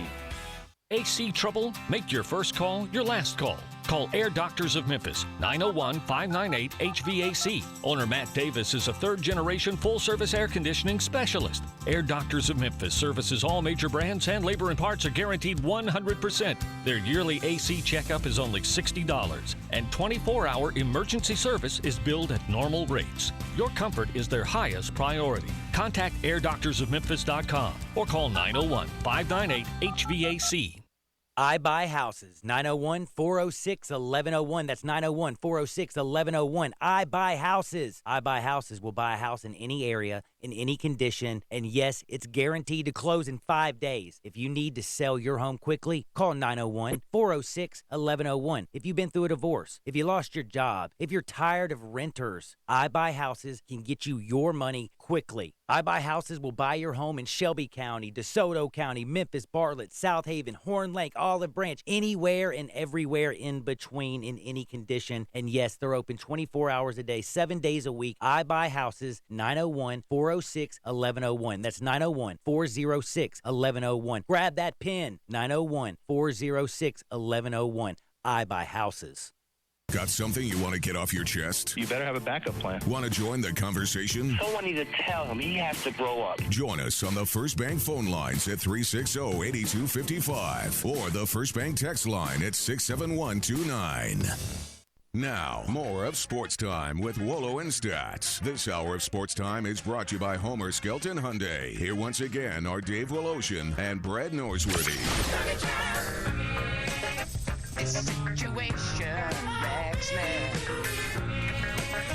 Welcome back into the Family Leisure Studios, halfway through this Friday. This is always one of my favorite times. My good friend Glenn Rogers Jr. is in the house. We talk high school football. But first, I got to talk to you about your alma mater. Last night was a pretty impressive win, probably good enough to get Memphis into the top 25. I know you were a part of the crowd. Absolutely. And I just told you it was 34,000 people. You were amazed. I was. Good afternoon to all our listeners. I thought it was probably 40 or 40 plus. But you know, they're seriously being honest with the count. Like the Ole Miss game. The Ole Miss game was what, 44? right? And they could have easily said 50 because we're used to seeing them announce a crowd like that for that. So now they're telling the truth, and now we know what the real crowds are. Yeah, but, I mean, the crowd was amazing for Thursday night. A lot of people. It's good to walk around the tailgate area, Tiger Lane, and see a bunch of former teammates, that Eddie Moore and Van Drayton, and see a lot of guys I played with, Tommy Ferrari, and it was just good to see. And then, you go in the game, and they jump on us, and then we come back on their first play. Kenny Gainwell, he was amazing on their first play of the game. That was electrifying. It was. It was. And how about the Gabriel Rogers kick return that changed the whole complexion of the game? Boy, I'll tell you, we got some, we got some speed, Dave. With Pollard and Henderson, they're gone. But, I thought we had speed with those guys too. But it's a good thing that Mike's staff is recruiting speed guys. And then I tell you what was the best moment for me as part of the game was looking up on that video board and seeing all our guys in the NFL. That was a proud moment for me to see. It was like 14 of them. Exactly. That to me, that's a big statement for your program. Because, when you go to Alabama and places like that, that's a given. When I go to other places, LSU and Alabama, it's a given. Mm-hmm. But to look up at the Liberty Bowl Stadium and see the type of guys, the caliber guys we got playing in the NFL, that was a real proud moment for me. I also thought Memphis has won 2 games now that I'm not sure they would have won last year because they have a toughness now that we saw in the second half here, and we saw it down the stretch against Ole Miss. Against Ole Miss, that I'm not sure last year's team could have done that. Well, the defense definitely has stepped up. Coach Fuller, I think, and his staff done an amazing job. And what impressed me, and I said this a couple of weeks ago on the show here, to see us run the ball against good teams. Navy defense is a good team. Mm-hmm. For us to hold the ball the last 4 minutes, Ole Miss never got the ball back. To me, that's toughness up front. You build that over the course of time, and we got the right guys. And when we coming off the football now, you can tell we got an attitude about it. You also told me off the air how impressed you are with team speed on defense. Absolutely. Navy's not slow. Yeah, Navy had some guys, break out. Their quarterback broke out of there a couple of times, and those running backs. And for us to close speed-wise on defense and to get those guys on the ground before they got to the first down marker, that was another thing. Last night I was impressed because I haven't seen our team speed like that in a long, long time. And for us to do that was impressive to see last night. All right, a little tough week for you last week. MUS suffered their first loss of the year against a real good 1-3 Montgomery Bell team. They're a very good team. And they're 1-3. They were 1-3 coming into the ball game. Wow, I did not realize that. They lost all the games. That's how tough your division is. Exactly, it's a tough division. They lost some close games, and you try to tell the kids this is not a typical 1-3 team, but sometimes lessons learned, hard lessons are learned by that. Well, Christian Brothers has had some tough times this year as well. Now they're playing Central. You'll hear that game on Sports 56 tonight with Eli Savoy on the call. But that I think your division may be the toughest in all of the state of Tennessee. Absolutely, I think it is. But you guys are getting knocked around a little bit this year. Yeah, we got it was our first loss. NBA did an amazing job. Chris Sanders, one of the coaches, and Jamie Redmond, 2 of those guys on his staff. NBA has a real good coaching staff. They don't have any kind of superstars. It's just a good, solid football team. They didn't make any mistakes, and so you had to beat them. And even though we played so poorly, we still had a chance to win that game toward the end. And we dropped a few passes and we dropped a touchdown in the end zone. We still had the opportunity to win the ball game as bad as we played. Well, and you'll still have plenty of time to make up for that loss with playoffs and everything else that comes up. And you really have to start tonight against the Fairleigh team that is at 7:00, your place. 4-1. They're both teams now 4-1. And Fairleigh has probably 2 of the best tailbacks we've faced all year long. 2 really good tailbacks. Gene Robinson, a former Whitehaven graduate, North Carolina Tar Heel alum. He's done it. Gene and Keith Spann, a former Tiger. They've done an amazing job with their team. They got a lot of team speed, 2 running backs and 2 home run hitters. And so we got our work cut out on defense tonight. We got to stay sound in our gaps because these guys, last week, NBA, they didn't have a tailback that can go to the house. This week, if that guy breaks out, they can go to the house. Tell me a little bit about your defensive back, Devontae Nelson, because I believe he's Tiger a Memphis commitment. Yeah. And Devontae's he's a physical corner. He's he loves to play bump and run. He's a tough kid. Great footwork and can close on the ball when the ball is in there. Got good ball skills. The best thing he probably needs to work on, the most thing he probably needs to improve on is his hands. I'm going to start calling them hands of stone, because when he gets a chance to get his interceptions, he doesn't do it all the time. But he's got great ball skills. When the ball's in there, he can knock it down, and he's a physical tackler. And he's a good bump and run guy. Let's go back to your era all the way to the present. Who does he remind you of from the former Tiger secondary? He reminds me, doesn't have quite as speed as this guy. He reminds me a lot of Steve Smith, guy I played with at Memphis. Really? He's not as fast as Steve, but he's physical. He can tackle. Steve had good ball skills. Steve hands were better. But he reminds me of Steve Smith a lot. He's just not as fast as Steve was. A lot of great games this week. That is a terrific one, of course. That is at your place. And the Central Christian Brothers game. Yeah, it's going to be another good game. Major Wright, and he's a little more wide open than they are at Christian Brothers. Yeah. How do you view this game? Last week, Major, tough game last week. They got the win. But Christian Brothers picked up a win last week. They were down and then came back and won that ball game against Pope John Paul. And so it's going to be a good game tonight. If you can stop the counter with Major and stop the the pass off the counter, you'll be successful. And I think Christian Brothers will do it. I think they've kind of found their footing right now. I think they'll pick up a win tonight. So Christian Brothers over Central. Yeah. Whitehaven at Cordova. Whitehaven 4-1, and Cordova, a team that got upset a week ago. Yeah, last week Cordova losing to Bartlett shocked me, but Bartlett's a good team. Bartlett to me is probably the biggest surprise in this area. I thought you told me you picked Bartlett in that. I know, but I'm saying it was surprising. But not to you. No, not to me. But I'm saying they're a surprise team. Good coach out of Alabama, doing an excellent job. Tim Jones and Chuck Bolo over there at Bartlett. Hats off to those guys. I think Whitehaven will get the win tonight. It's something about Whitehaven and Cordova.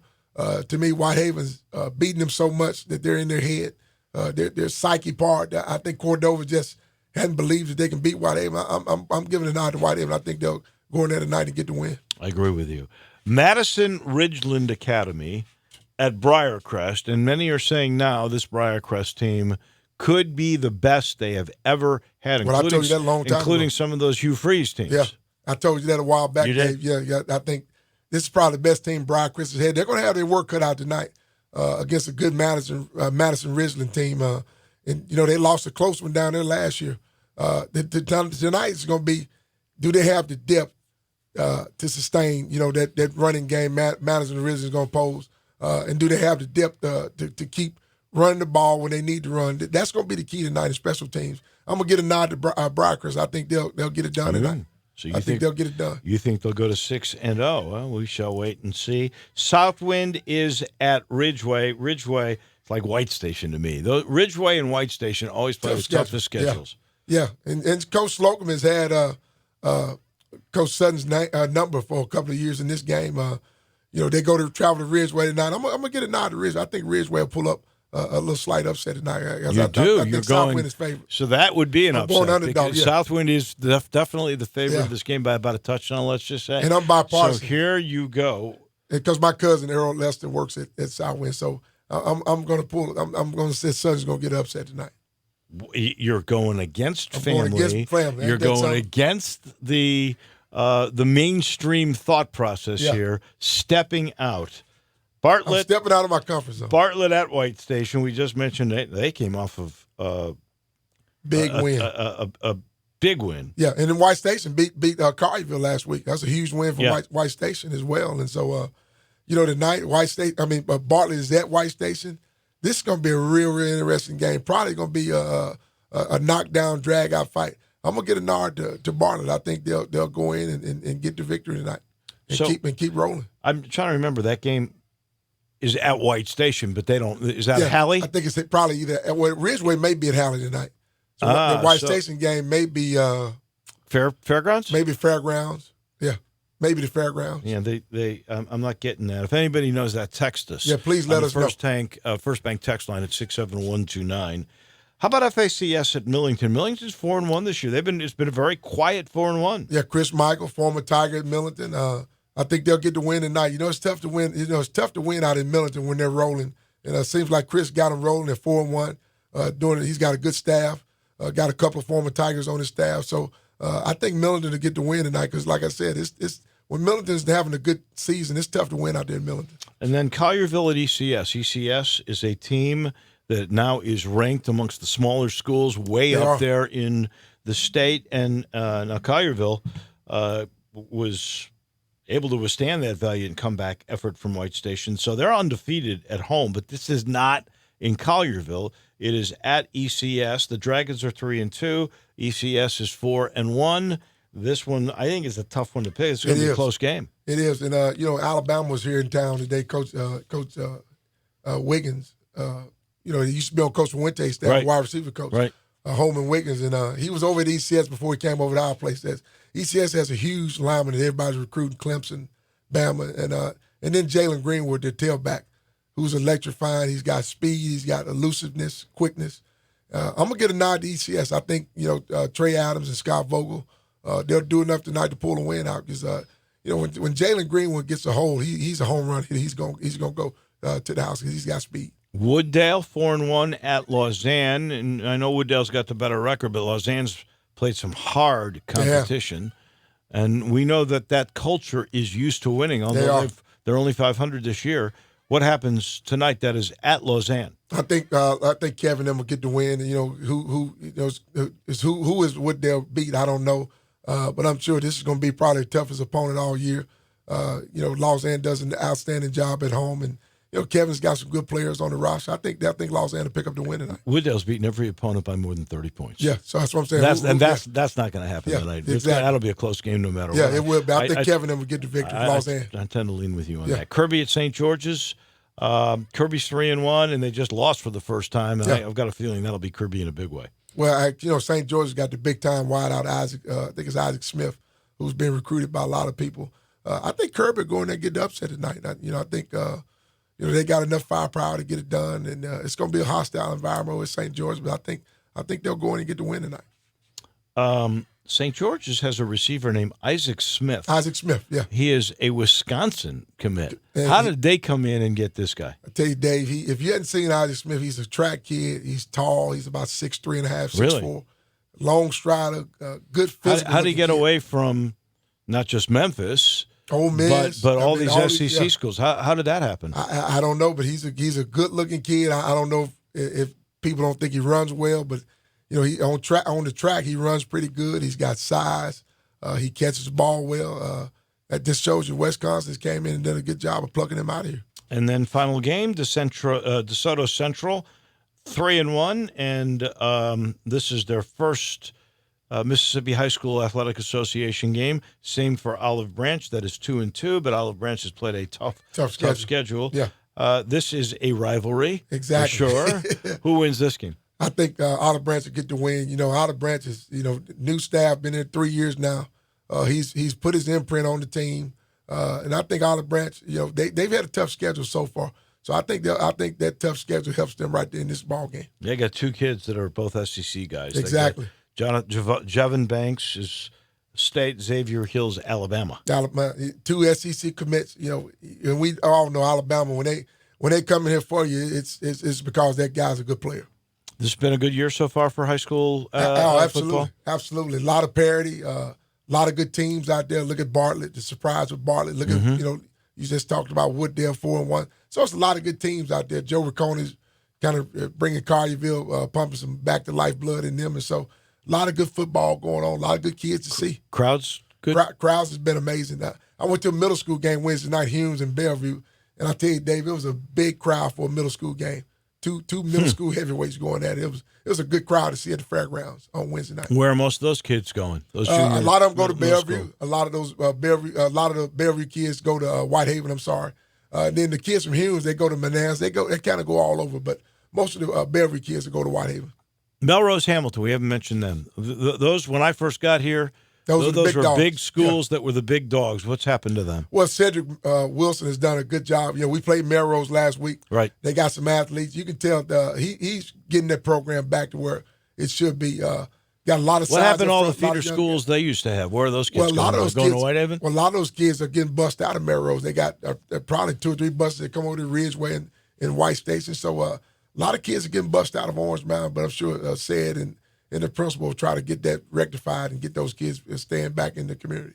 All right, my friend. Everybody be safe tonight. Best of luck to you and all the teams. Guys. We appreciate it. And good luck and good wishes to the Tigers. Well-deserved win yesterday against a tough Navy team. Go Tigers, go. No, they got a tough stretch here. You know they what do. They've got coming up, yeah.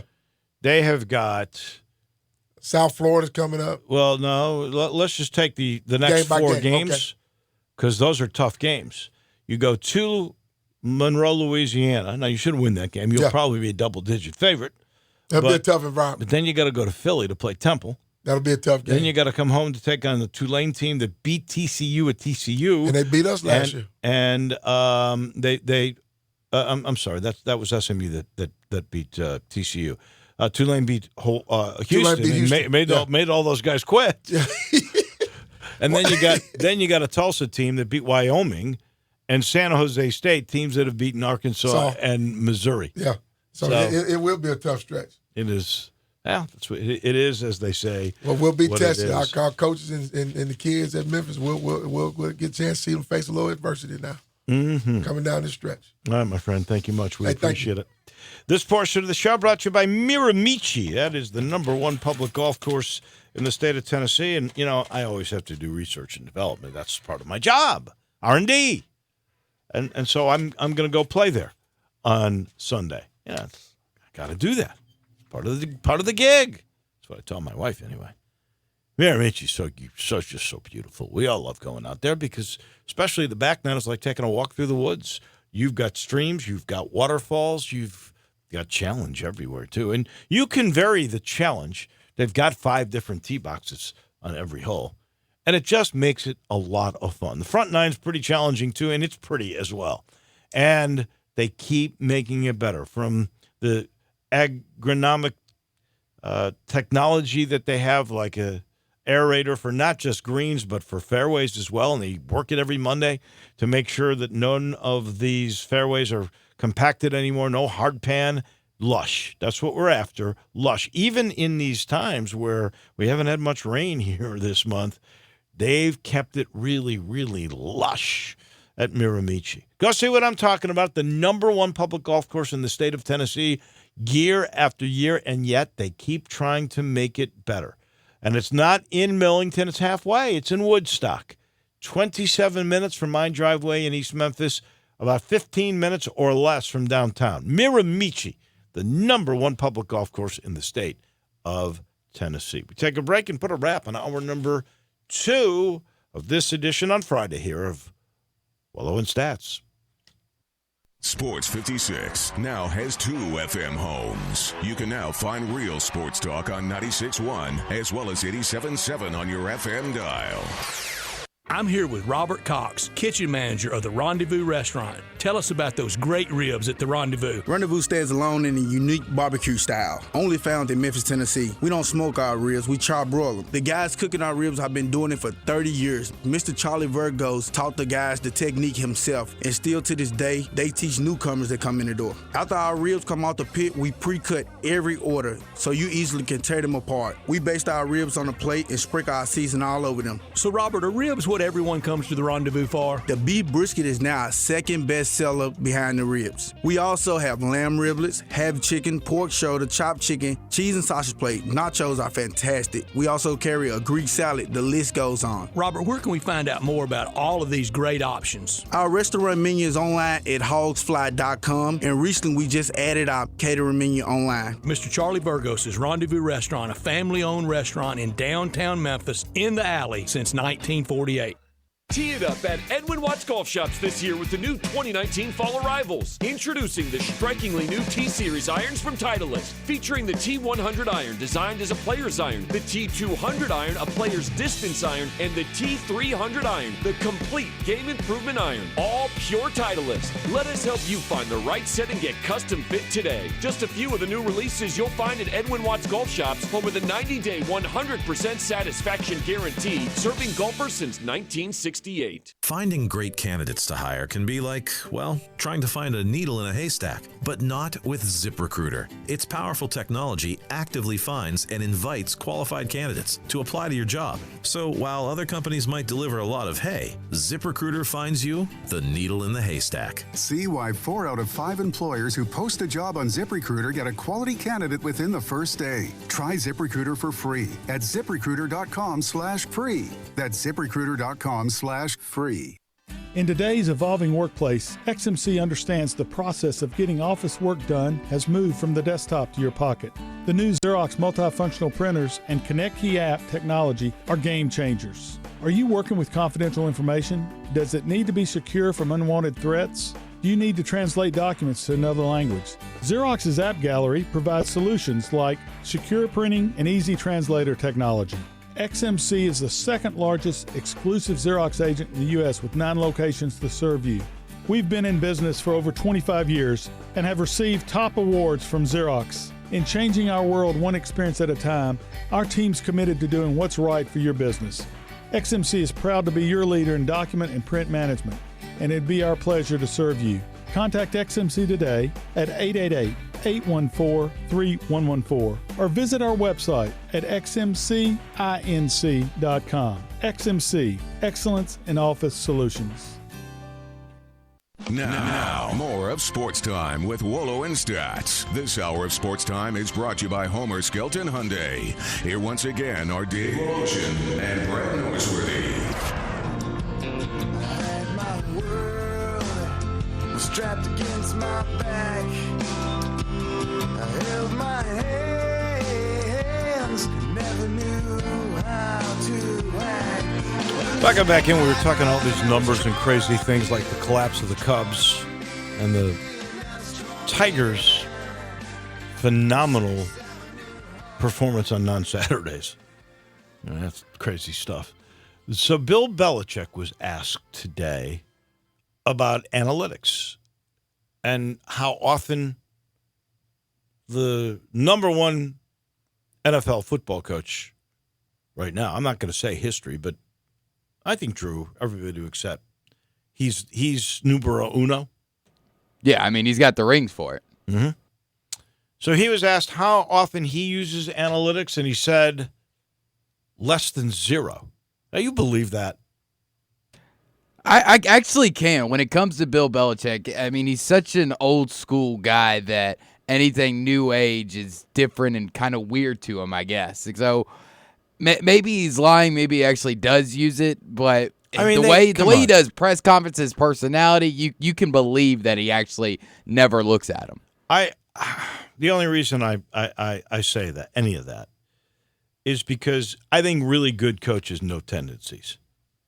You can't tell me Bill Belichick doesn't know the percentages of if he goes on 4th and 2 from a particular spot on the field, what the percentage is. Now, I think the point he was trying to make, and I think it's a very valid point, and it's why it makes me want to pull my hair out when people just go by analytics and what happened since 1979, because that was one of the points he made, was I want to know what's happening now. I don't care what happened 12 years ago or what's happened since 12 years ago. I want to know what the situation is right there, and do I think that left defensive tackle is going to be too tough for my guard over there to take him out?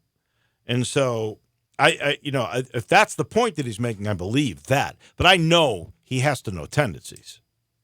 I think he does. He knows what would work in certain situations, but I do agree. I think the point of the matter is that while analytics and percentage-wise, yes, they can be a useful tool, but when it all comes down to it, the analytics doesn't make that play work. It won't make you get that first down on that 4th and 2.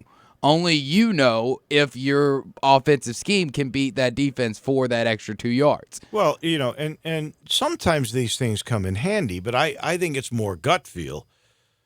For instance, and I'll use the only positive I could with a Cub matchup this year is Anthony Rizzo against Flaherty. Like, Rizzo's the only guy that can hit him. So making Rizzo available for Joe Madden in that first game when he hit the home run, that Madden knows. That's part analytics, but it's also some gut feel here. My guy can get this guy. And I think analytics is way more useful in baseball and basketball and other sports other than football, because football truly is the real team sport where it does take all 11 guys out there.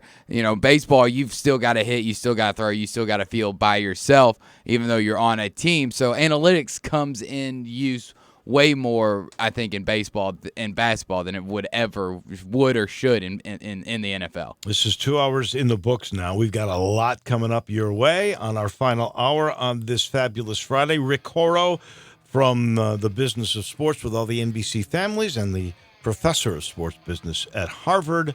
He joins us here in a couple of minutes, and then we've got First National Bank and Trust Friday football forecast where... you have the picks for Brett? I got them written down. Okay. Interesting to see what he has to say today. So all that's coming your way, including Crunch Time. That all will be a part of our final hour. This portion of the show is brought to you by Trinity Professional Cleaners. Glenn Rogers was already talking about Tommy Ferrari. Of course, Tommy Ferrari and Todd Pope are the ones that started this company 4 or 5 years ago, and now they got 40 employees. They started with basically themselves. I think there were 4 people. It's a great success story, and it's because they do a great job. And what they do is clean it up. Yes, sir. They clean windows inside and out. They have invented their own chemicals and tools to make sure they do a great job. This all started with construction cleaning, went to churches and schools. Now they come to you. Go to trinityprofessional.com. You'll see what I'm talking about. And then call Todd Pope. His number's right there. Todd will come out. He'll take a look around, and then he'll tell you, okay, we'll do these windows. We're going to get these carpets. They're going to look brand new. You don't need new carpets. We'll do your baseboards, all the floors. We got the ceiling fans. We're going to do this outside. We're going to everything. Everything gets clean. It's so good. It's good for 2 seasons. And the best thing I can say about Trinity Professional Services, not only do you see the cleanliness, you feel it. When you feel clean, you know you've hit the jackpot. Trinity Professional Services. Our final hour on a fabulous Friday is right around the corner. This is Sports Time with Wolo and Stats.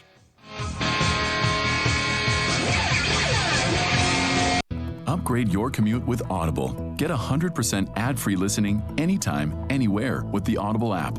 Be inspired by Mel Robbins' Take Control of Your Life, Malcolm Gladwell's Talking to Strangers, and Rachel Hollis's Girl Stop Apologizing. Or listen to Stephen King's latest thriller, The Institute, on your commute.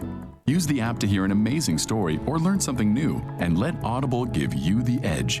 Start a free 30-day Audible trial today, and your first audiobook is on us. Visit audible.com. Prescription products require an online physician consultation and are only available if the physician determines a prescription is appropriate. Subscription required. See website for full details and important safety information. Hey guys, good news. The outrageously expensive little blue pill is now generic, which means you can get the prescription medication to treat ED at affordable prices. And Hims makes it extra affordable. And right now, get your first online visit totally free when you go to forhims.com/joy. Sure beats paying for an in-office doctor's appointment, doesn't it? Plus, you won't need to deal with awkward face-to-face conversations to get your prescription. Hims connects you to doctors online who can evaluate you and, if appropriate, prescribe the medication. And a pharmacy sends it right to your door. Hims makes it affordable, private, and incredibly easy. Nobody likes dealing with ED. Now, thanks to Hims, nobody has to. And that's really good news. To start your free online visit, you need to go to this exclusive address, forhims.com/joy. That's forhims.com/joy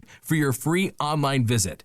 forhims.com/joy. Hi, folks. Rob Walker, Infiniti of Memphis, and we've got a new Infiniti crossover vehicle that has raised the standard of comparison to a new level. Imagine having both sports car performance and eco-friendly efficiency on demand, working together to empower every driving experience. The result of 20 years of engineering, QX50's award-winning variable compression turbo engine is the world's only engine of its kind. Like 2 engines in one, it delivers a combination of power and efficiency that is truly in a category all its own, and only Infiniti has it. You'll never sacrifice performance for the sake of efficiency again. And the new QX50 offers more horsepower than its Audi, Lexus, and Mercedes competitors. Add to that QX50's award-winning sumptuous interior, and you have the best combination of performance and comfort in the mid-size crossover segment. Infinity of Memphis and online at infinityofmemphis.com.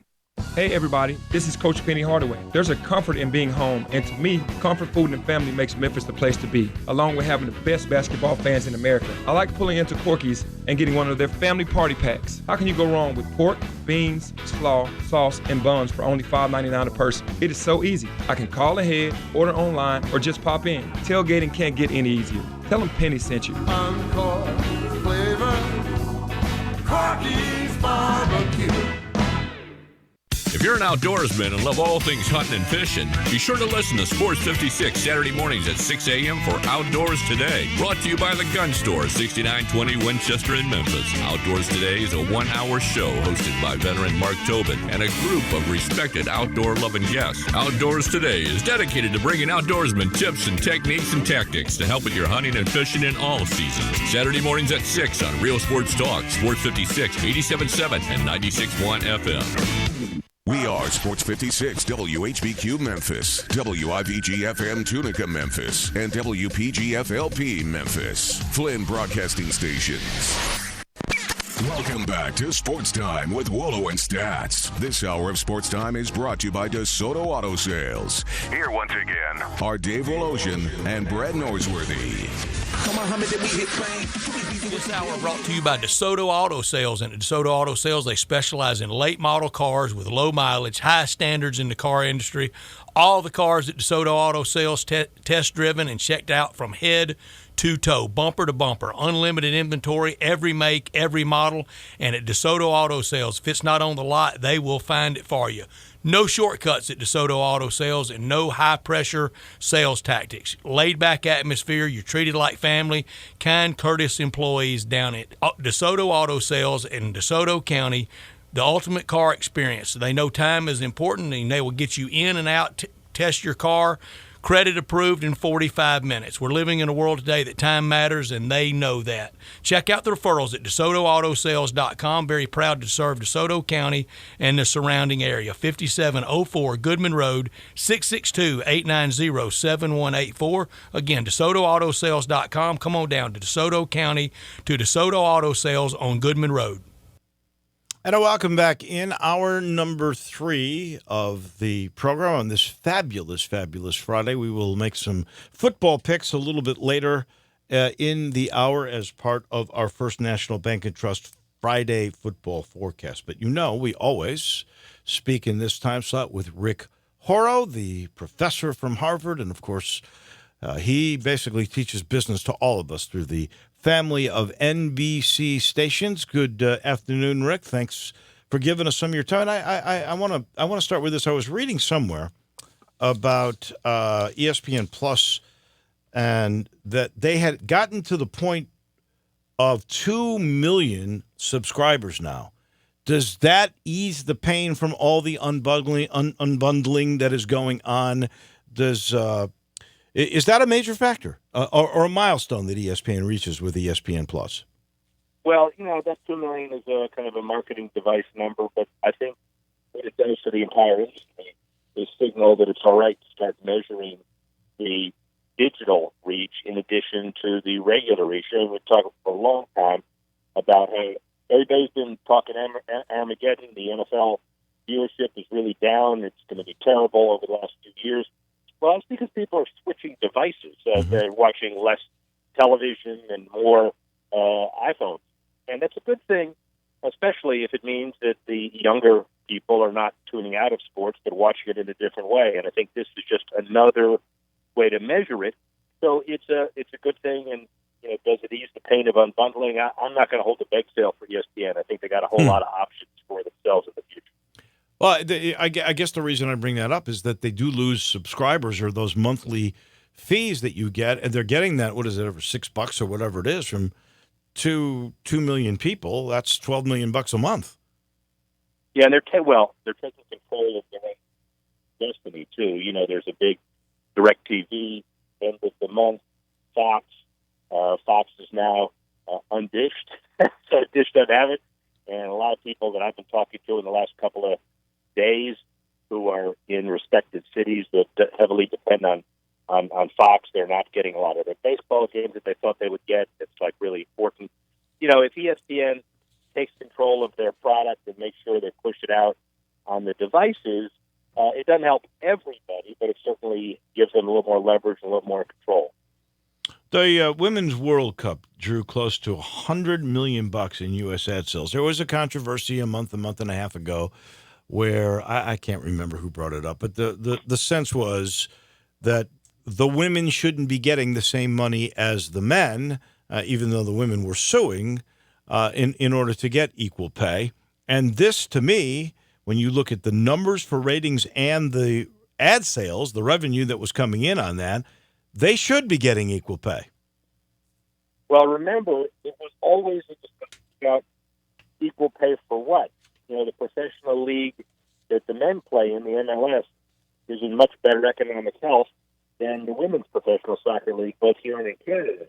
So does that mean that the women should be getting less? No, it's just the economics of it. When you look at the World Cup and how FIFA distributes its money, then you may make the argument the women ought to get more for those events. Because they perform better, they attract more corporate sponsors, and more people watch them. So again, it's a definitional issue, and not kind of a philosophical one. Should women and men get equal pay? Well, you know, they do at some of the tennis majors, U.S. Open, for example, men and women get equal pay. Tennis majors. That's because one governing structure is able to do both, and it's kind of apples to apples. So we've got to be really careful about this. We know college football is celebrating 150 years of its history. And I've seen a lot of great programming, and I think it's great because we get a better sense of where the game came from and where it is now and how much a part of America it really is. I know, you don't get much bigger than America than Coca-Cola. They're tied up with the Oklahoma program, which is actually celebrating 125 years.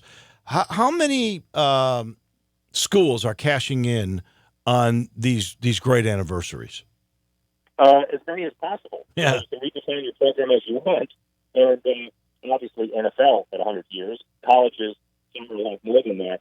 But every school that has a deal with a major corporation will try to activate around some country.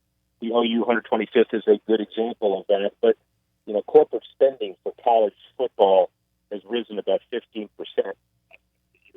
It's bigger than a lot of raises, a lot of increases. So, you know, at the end of the day, you have more and more of these companies do more of these activations, let's call them, and the celebrations of anniversaries, whether they're real or whether they're not. Oklahoma, 120th, they're a big juggernaut. Joe Castiglione, the AD, good friend, contributor to our Sports Business Handbook. He's really got it going in Norman. Turning to the NFL for a second, I've often wondered, like, if you are the American Airlines Arena or the United Center in Chicago, how much is that really worth in upping your brand? And now we find that online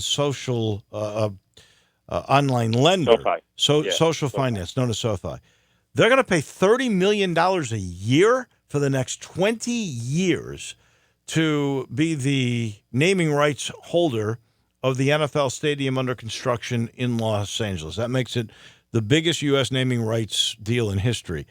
I mean, how many loans have they got to make to satisfy $30 million a year for 20 years? That seems to me incredible. Will it make it a household financial brand? Well, it better, because they're paying $600 million to do it. And, you know, your first question of will they make enough loans to cover it, and why do they do it? Mm-hmm. You know, part of it is just the metrics of adding the numbers up and expecting it. But another part of it is you're putting them on the map. And by the end of the day, when people talk about SoFi Stadium, let's say after year 7, everybody's going to know what it is, who it is, and what the company is. And that's what they're banking on. And this is a good example of spending an exorbitant amount of money to get above the clutter. Everybody has signs. Everybody has sponsorships. Everybody has suites. but not everybody's spending $30 million a year to be the naming partner of one of the nicest, newest, biggest stadiums in history. That to me, that is incredible. Like Jerry Jones, what is he getting out of the deal in Dallas with AT&T?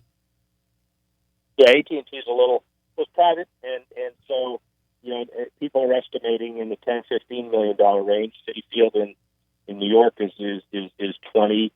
Scotiabank in Toronto again is private, but it's up there as one of the biggest. But that's kind of the Canadian headquarters. So it used to be $3 or $4 million, but it also is what the inventory is and what are you buying. So a little secret, when we were doing the stadium in Pittsburgh, and we put together the public-private partnership when I was involved with the NFL, Heinz came to the table, and the deal was $57 million. Why? Well, 57 flavors. Right, Heinz. sure. And so that was the marketing deal, and they didn't say we're going to give you a discount. What they did say is, let's give you just enough inventory so you're buying $57 million worth of stuff. So less boxes, less signage, less years, but it all come out to probably what the value is over time. And now they're going to look for a new sponsor just because Heinz moved its headquarters to Chicago. So naming deals are a bit different. I didn't. Heinz has moved their offices to Chicago out of Pittsburgh? I'm driving around Chicago right now, and I'm looking for some ketchup. That's amazing. Well, that is my hometown, and I've been a hockey fan since I was a kid. When I was 10 years old, the Blackhawks won the Stanley Cup. And I hear the NHL. You're living in the past, by the way, and I'm obviously here with the Cubs deciding whether they're going to lose 13 or 14 in a row to end the season. How about that?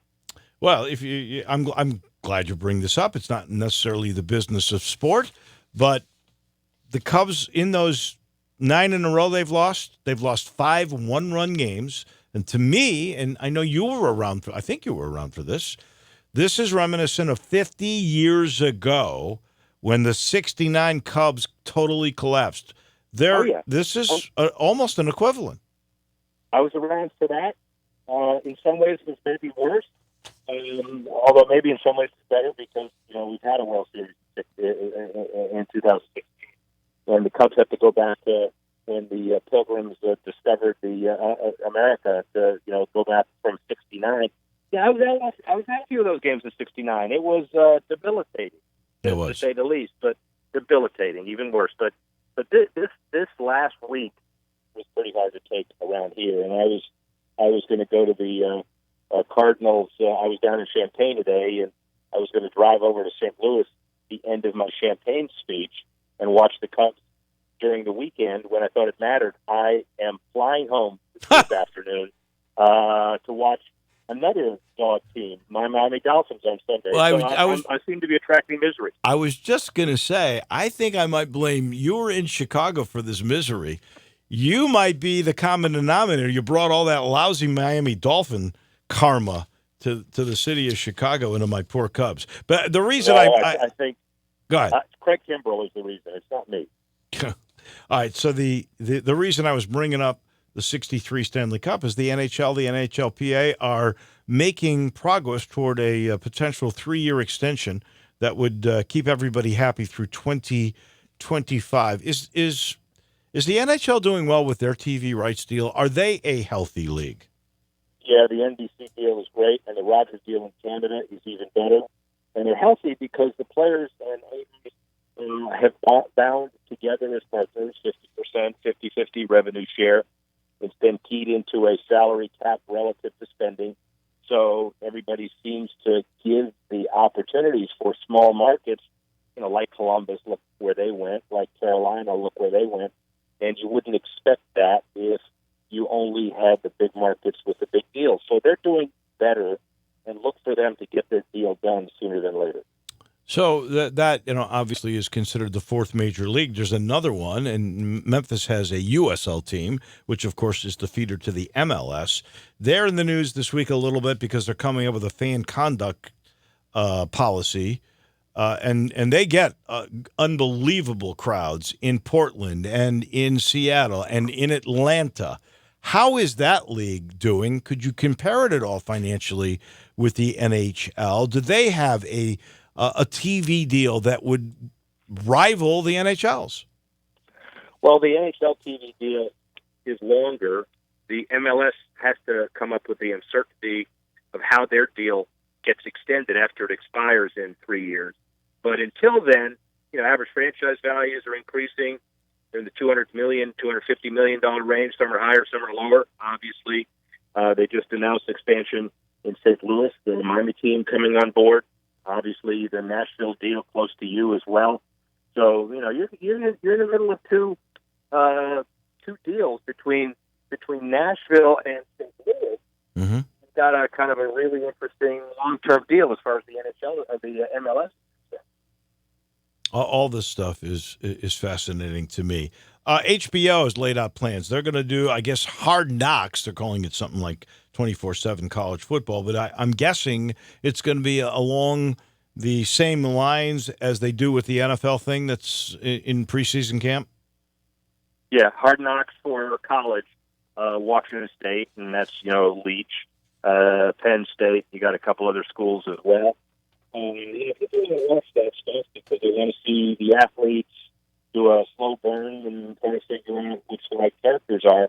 And if you have pros inspiring watching because it's uncertain behavior, think of what's going to happen with 17-year-olds. I can't wait. All right, last thing for Rick Horrow from the NBC family of stations and the professor of the sports business at Harvard, and that's the Ryder Cup and a new firm, Aon, a global professional services firm. They have a new multi-year agreement establishing Aon as now a partner of the World Cup. I guess they joined BMW as the second worldwide Ryder Cup partner. I find this fascinating because the Ryder Cup obviously is doing incredibly well. We get riveted to it, not just golfers like you and me, Rick, but I think everybody gets where the President's Cup is ignored. The Ryder Cup is the real deal. We really want to see the Ryder Cup, and the players get nothing. But now the Ryder Cup keeps getting more and more sponsors. How does this sit with the players? I don't think the players feel this is an issue to complain over because Patriots decision still wins out. Yet at the end of the day, if the Ryder Cup administration gets more money, they're going to start demanding some. Don't you put Dean in the same golfing category as you? I haven't seen. Well, what's your handicap? Say that again. What's your handicap on the golf course? It's around 10. Okay, there you go. See, all right. You and I are going to tee it up. That's there you go, around 10. He admitted it to the entire Memphis world. So, well, it's established as 9.8. It really shouldn't be that, but it is. Shouldn't be that. I'm probably closer to a 12 if you and I are playing. Oh yeah, he's negotiating, ladies and gentlemen. There we go. It hasn't even started. We're negotiating already. Cool, guys. When are you coming to town? We're going to take you for barbecue. We're going to take you to play golf. We'll take you to a University of Memphis game. I mean, come on. Is Memphis going to be in the top 25 after that incredible win over Navy last night? Yeah, and the bottom line is I want to come because, watching my Miami Dolphins and Miami Hurricanes, I got to find some other high-quality football to watch. So I'll be there soon. All right. Thank you, Rick. We always enjoy talking to you on Fridays. We'll do the same thing next week. See you next week, man. All right. Have a good one. Bye-bye. That is Rick Horrow, and we so enjoy his insights. Plus, I got to tell you, he sends us these incredible tidbits. Don't you learn something from this, Drew, every time? I really do. I enjoy reading through it. I do, too. And you realize just how incredibly lucrative the world of sports business is. How about the new NFL team? It really gives you a new definition of when people say, you say it's a sport, I say it's a business. No, Rick Horrow sends us all these things. No, it really is actually a business. The guy, and I'm who owns the Rams? Isn't the Rams the relations to the Waltons? I think it is. You can Google that. I think he's the controlling person of the new stadium in Los Angeles. Stan Kroenke. Stan Kroenke. That's exactly right. He owns the Blues. Stan Kroenke is going to get from this new deal $600 million. I know the thing cost $1 billion to build, but he's got other people that were involved, like the city, helping to pay for that. And he's going to get that revenue stream every year for 20 years. $30 million. That's just one little tiny revenue stream. Unbelievable. $600 million deal. This portion of the program, almost as good a deal, is brought to you by the good folks at Homer Skelton Hyundai at Olive Branch. That's the home of assurance and technology and service. It's the best marriage, I think, of technology and service, and I mentioned assurance. There's a thing called the shopper assurance. And the shopper assurance is basically all about being transparent and helpful. So let's start with pricing, transparent pricing. You see it there. It's going to be the best price you're going to get on it, and it makes it just easy to do business. The second thing is called flexible test drive. You want to get to know the car. They're saying don't drive it around the block. Take it for a while. You can take it for a day. Get to know the car. And then when you buy and you're going to get to know the car so well you're going to want to buy it, when you do, you're not there all day buying this car. You are in, you are out. The process is streamlined. It is incredibly quick. And then, finally, and nobody does this except Homer Skelton Hyundai. There's the 3-day worry-free exchange. If you have any buyer's remorse after you've purchased that car, you've got 3 days to exchange it. 3 days. Nobody can do that. And, of course, then they're so sure of the product, you get the Hyundai Assurance. That's 10-year, 100,000-mile limited powertrain warranty on every new car. All you got to do is get on Lamar, first exit in Mississippi. It's Highway 78. Then it's Craft Road. You turn left. Go see Chris True and all the gang, and you'll understand why this is the way the car business should be done. This is the best marriage of technology and service. It's called Homer Skelton Hyundai. Somebody asked status on Patrick Taylor. Well, if I were a guessing man, my guess would be he will not play in Louisiana. That'd be a wise guess. However, I think there's a chance he could play in Philadelphia against Temple. Now, that's not a for sure. No, but from everything that I've heard, that's kind of been the goal to get him back ready for Temple. That's sort of been the preliminary guess, was that he was hurt. I'm guessing it's his ankle or ligaments in his foot, something of that nature. And they have. That's a guess because they have not told me anything. If they had, then I couldn't say anything.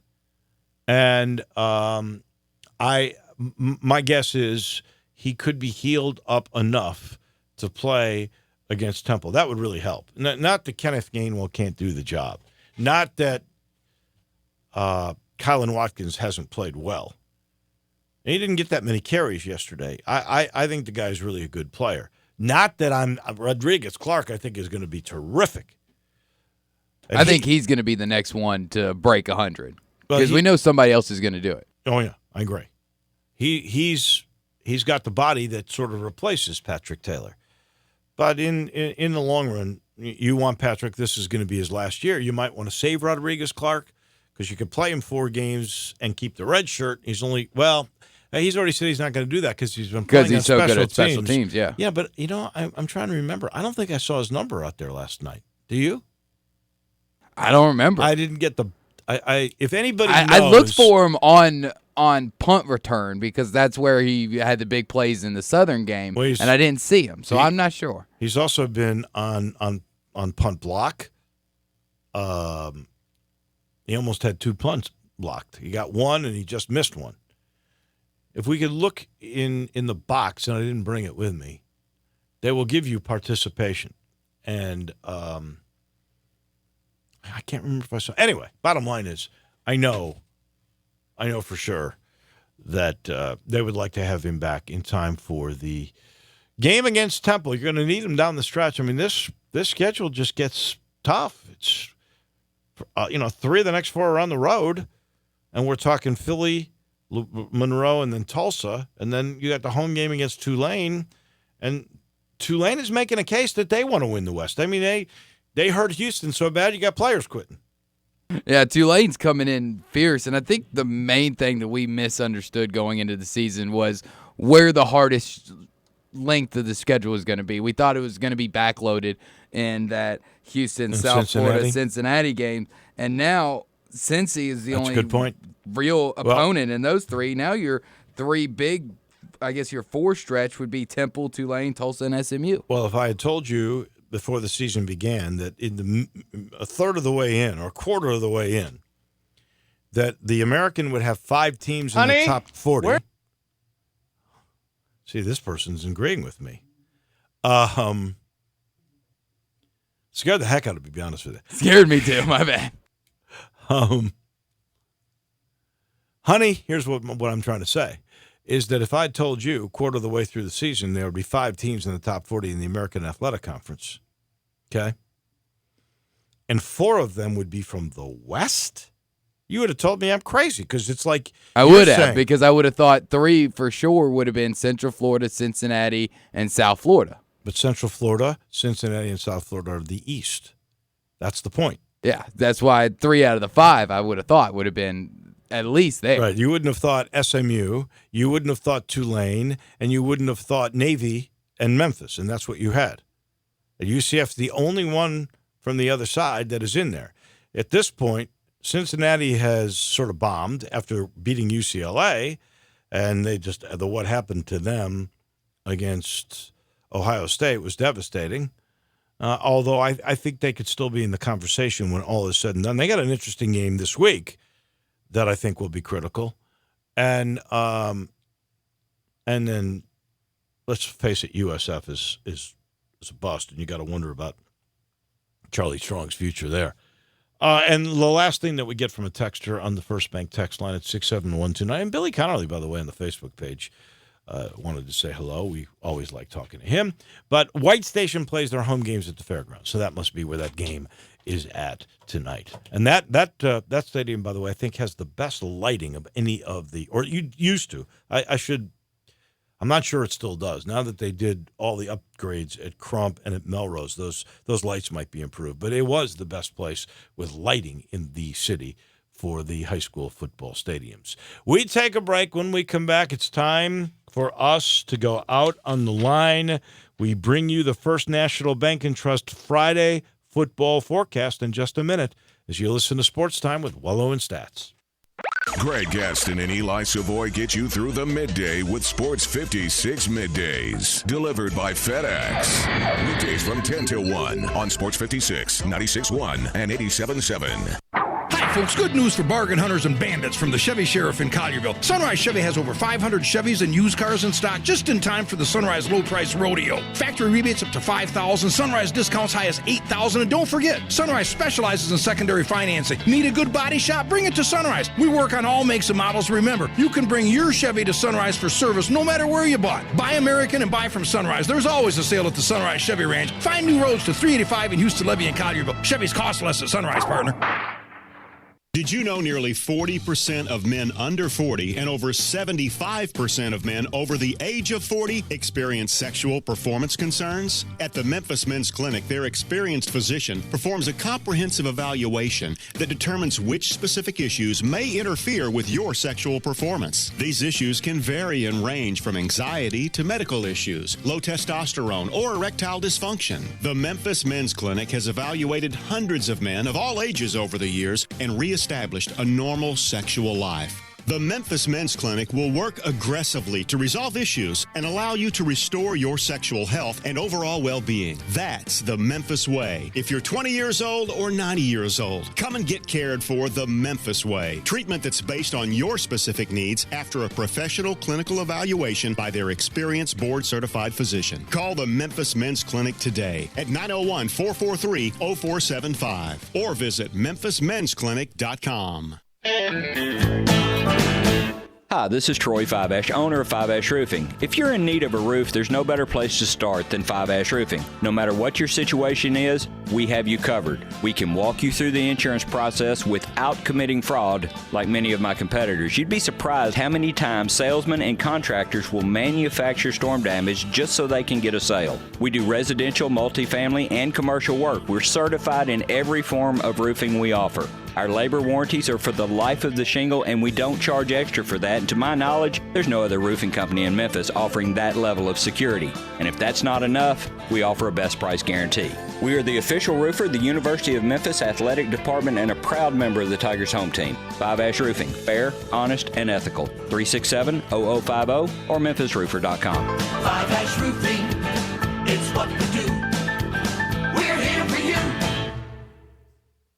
If you are thinking about renting or purchasing a compact excavator, the best choice is Bobcat. Bobcat excavators are made in America and proudly represented by the Mid-South's largest compact equipment dealer. With 9 offices, Williams Equipment has the most locations for rental, sales, and service. Whether you do plumbing, utilities, swimming pools, concrete breaking, or foundations, Williams Equipment has the right Bobcat excavator for you. This is Cody Bumpus, the Bobcat Specialist of North Mississippi. Call me for a demonstration and a finance quote at 901-508-8739. Are you tired of all the clouds and bad weather? Rain brings pollutants that can wreak havoc on your car's finish, but there is someone who can help. Car Wash USA Express has introduced their most advanced car wash yet with the exclusive Polymer Pro Wash, creating a stronger, more consistent protective sealant for your car's finish. Polymer Pro can only be found at Car Wash USA Express, where attendants are always on duty to keep you and your vehicle safe. For more information and locations, visit carwashusaexpress.com. Car Wash USA Express, because a dirty car is a dirty shame.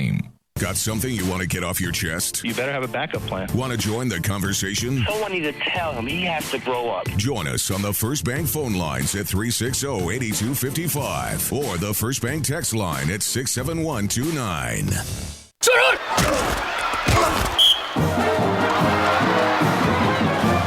Time for the Friday football forecast from First National Bank and Trust, a division of First National Bank of Eastern Arkansas.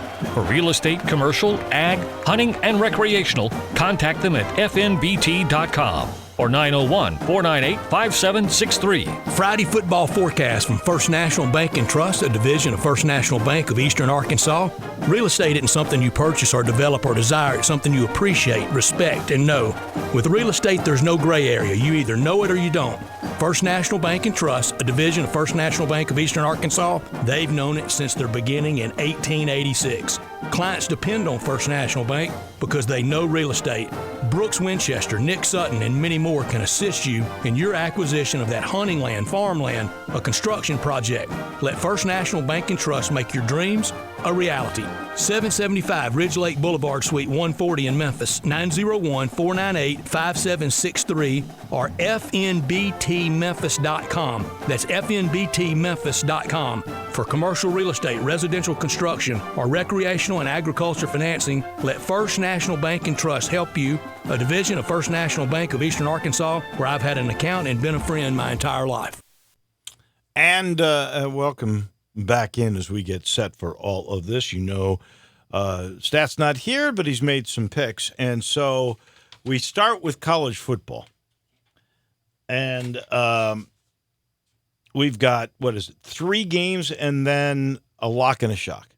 We got 4 games, a lock and a shock. Then we also have 2 games in the NFL, lock and shock. Going to start. Wow. Going to start here at 11 o'clock tomorrow with Texas A&M versus Arkansas in Arlington at Jerry's World. A&M leads 7-0 in the series since joining the SEC in 2014, 15, and 17. This game has gone into OT. Arkansas has recovered 2 fumbles for TDs this season. The Hogs, they're a young team, 53 freshmen on the roster. And, of course, Chad Morris, an A&M alum. So, Dave, A&M favored 23.5 over Arkansas this Saturday. Who you got? I've vacillated back and forth on this. Arkansas has stayed close in every game, but A&M needs to make a statement, and Arkansas is reeling. I will go with A&M to win and to cover. I'm going to go the other side. I think Arkansas is, like you said, has kept it close. And this game has always been weird regardless of how much better one team is than the other. Obviously, A&M winning the 7 since they joined the SEC. But it always seems to be way closer than the line says it should be. So I'm going to take Arkansas to cover. Brett is also going to take Arkansas to cover. That was almost all three of us, and I've changed my mind, so I'm going opposite the way of you two guys. So that's sort of interesting in its own right. All right. I must have missed a game in both college and the NFL because I've only got 3 and 1 game before the lock and the shock. What's our second game? Second game at 2:30, the CBS game, Ole Miss at Alabama. Okay. This would be Nick Saban's 150th win at Bama was last week over Southern Miss. Bama winners of 28 straight and 43 of the last 44 at Bryant-Denny Stadium. Bama has allowed the fewest TDs since 2009 with 222. LSU is next with 279, and Florida is third with 291. Alabama big favorites this week at home over the Rebels of Ole Miss, minus 35.5. Brett, he's going to go with Alabama. I'm also going to take Alabama just due to the fact of how big of a whipping they've just been able to put on every single opponent that they face this year without even really breaking a sweat. And while Ole Miss has had an up and down season thus far, Alabama is just way too much. Give me the Tide with the 35.5. I think we make that a clean sweep. All you have to do is look at what Alabama's done all year long. They win by 40 points. The line is 35.5. I don't think Nick Saban's going to take it easy on Matt Luke. No. And he definitely shouldn't. Alabama wins, and Alabama, as they always do, covers. All right, next game in the same state, going down just a little further, or I think a little east, down to Auburn, Mississippi State at Auburn. That game kicks off at 6 o'clock tomorrow night. State with its third 1-0 conference start in the last 4 years with its win last week over Kentucky. State has won 4 of its last 5 SEC games going back to last season. The Bulldogs are 4-3 versus Auburn since 2012. Auburn, though, is 55-25-2 all-time in SEC openers, and this is the second 4-0 start for Gus Malzahn at Auburn. Bo Nix, he's coming into the SEC opener as the first true freshman quarterback to start an SEC season opener since Brent Schaeffer in 2004 for UT. Auburn is favored at home this game over the Bulldogs, 11.5. You can start with it, Dave. I think Mississippi State is a really good football team. I think Auburn's going to win this game. I don't think they're going to just run away. There are still remnants of really good defensive play that goes back to the old regime and Mullen. And so I think this will be a touchdown game or less. And so I do think Auburn wins, but Mississippi State covers. Man, we got another show sweep. That's 2 in a row. Me and Brett both taking the Bulldogs. I agree. I think Mississippi State's going to keep it close. Bo Nix has shown flashes, obviously the big comeback against Oregon, but it still is a true freshman quarterback. And Gus starting out 4-0 kind of feels a little weird. Everything's going too well for Gus Malzahn right now. For somebody who's always on the hot seat, who's always seems to be facing trouble, things can't keep going this well. So I think Auburn wins, but they don't win like they would want to. 5-0 will be 5-0. That part won't matter as long as they win the game. I know. But it is going too well for Gus Malzahn, right? It's way too quiet on the plains right now. Maybe so. There always seems to have to be a bit of controversy. I am with you there. Last game, our national game kicking off at 6:30. Ohio State at Nebraska. A combined 18,000 wins for Ohio State and Nebraska. This is the 6th time the two have played as Big Ten opponents. Ohio State, only team that ranks top 5 in scoring offense and defense, number 3 in both categories. Justin Fields, he's the first Big Ten quarterback to rush and pass for a touchdown in the first 4 games since Antoine Randall Els at Indiana. Nebraska, they won their 900th game last week at Illinois. Ohio State, though, is big favorites at home, minus 18.5 over Nebraska. I think Ohio State scores almost 50 points every game. And I know Scott Frost likes to operate in shootouts. We saw that when he was the head coach at UCF. Ohio State really likes beating up people. And I think this new coach likes to prove points. I think even though they are at Nebraska, it's only 18.5. I think they're going to score 45 or 50. I don't think Nebraska can keep up. I think Ohio State will win this game by 3 touchdowns. See, this one was a close one for me due to the fact that Nebraska does have it at home. We know that Scott Frost can coach in shootouts. We know that Justin Fields is going to put up points. The thing is, can Nebraska match them shot for shot and to actually make it somewhat of a shootout? I don't think so. I think you're right. I'm going to take Ohio State as well. Brett, he is going to take Nebraska to hopefully keep it under 18.5. So you and I are both Ohio State. He is Nebraska. All right, my lock is UAB is a very good football team. Now, I was torn. I was torn between the Cincinnati and Marshall and this UAB Western Kentucky. But UAB, given only 3.5 away, and they're really, I think, a solid team. They have been for the last few years since they brought the sport back. That coach is terrific. He's only got to give away 3.5 at Western Kentucky. I like UAB all the way on this one. And Bruce agreed with you, too. So when you get Bruce's backing, you know you made a right pick.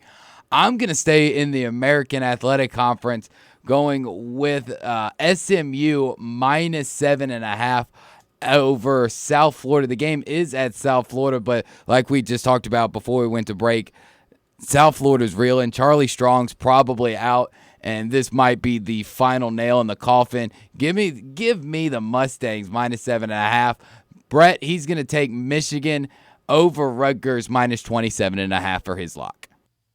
What is he taking? He's taking Michigan minus 27.5 over Rutgers. Yeah, that's probably a pretty good bet. Pretty safe bet anytime you play Rutgers. Mm-hmm. So I'm going the opposite way with you on my shock. I'm You going against me? Yeah, I am. I'm thinking that SMU has to go to South Florida. South Florida's going to get 7.5 points. I think SMU is going to win this game, but I think South Florida at home getting that many points with something to prove. If they're going to salvage the season, this is it. I'm taking USF. So you and I are on opposite sides. You've got a lock, I got a shock, and we're taking the opposite way. All right, well, one of us is going to win in this one. Yep. I do think it's me. I don't think South Florida has anything to prove. We'll see. I think they're dead and done, and the season's pretty much over. My shock, I'm going to take the Fighting Les Miles, Kansas, plus 15.5 versus TCU. Les Miles, I mean, he's a few plays away. I know he's sitting at 2-2 right now, but he's a few plays away from actually sitting at 4-0 right now. And I think SMU showed that TCU is beatable. They're vulnerable. And I think Kansas, while they might not win, I think they keep it closer than 15.5. Kansas almost lost to Indiana State earlier in the year, and TCU is hopping mad because of what happened with SMU. I got a feeling. Okay. When the gut says go with Kansas, the gut says go with Kansas. Okay, yeah. Brett, his shock. You're going to have a stomach ache, I'm afraid, when it's all said and done. I might. I don't know about that. But Brett's going to take Georgia Tech plus 9.5 versus Temple. Okay. Georgia Tech plus over Temple. That's his shock. All right. All right. Yeah, I mean, that would beat up Temple a little bit in time for Memphis to play him in a couple of weeks. I'd be okay with it. Yeah. All right. In the NFL, I know the Atlanta-Tennessee game, right? I'm not sure what the other game was. Yep, we got Titans at Falcons and New England's at Buffalo. Okay. So you can start with whichever game you want. I'll go with New England, and that is they're minus what? How many? New England is minus 7.5, and Atlanta is minus 4.5. This is at Buffalo, New England. Yes. And, poor Tom Brady was too sore to practice the whole week. They're going to kill him anyway. It's a battle of 2 3-0s, but I think Buffalo comes down to humanity here. New England wins the game. I'm with you. I mean, like you said, Buffalo is 3-0, but are they really a 3-0 team? Like, it's kind of like with Detroit. Detroit's undefeated, but are they really an undefeated type of team. I kind of put them in the same boat. I don't think Buffalo has a prayer they get their first loss this season. I'm taking New England. Brent, I don't know if he's taking them outright. He didn't send me any scores, but he's going to take Buffalo plus the points. Okay. And then over in Atlanta. Sorry, my mouth got a little tongue-tied there. Atlanta minus 4.5 over Tennessee. I go back to the Atlanta team that played against New England in the Super Bowl. I still think there's a lot of remnants from that team. I think they're good. And I just don't know about Tennessee. I just can't get a feel for them. It's in Atlanta. It's only 4.5. I'll take the Falcons.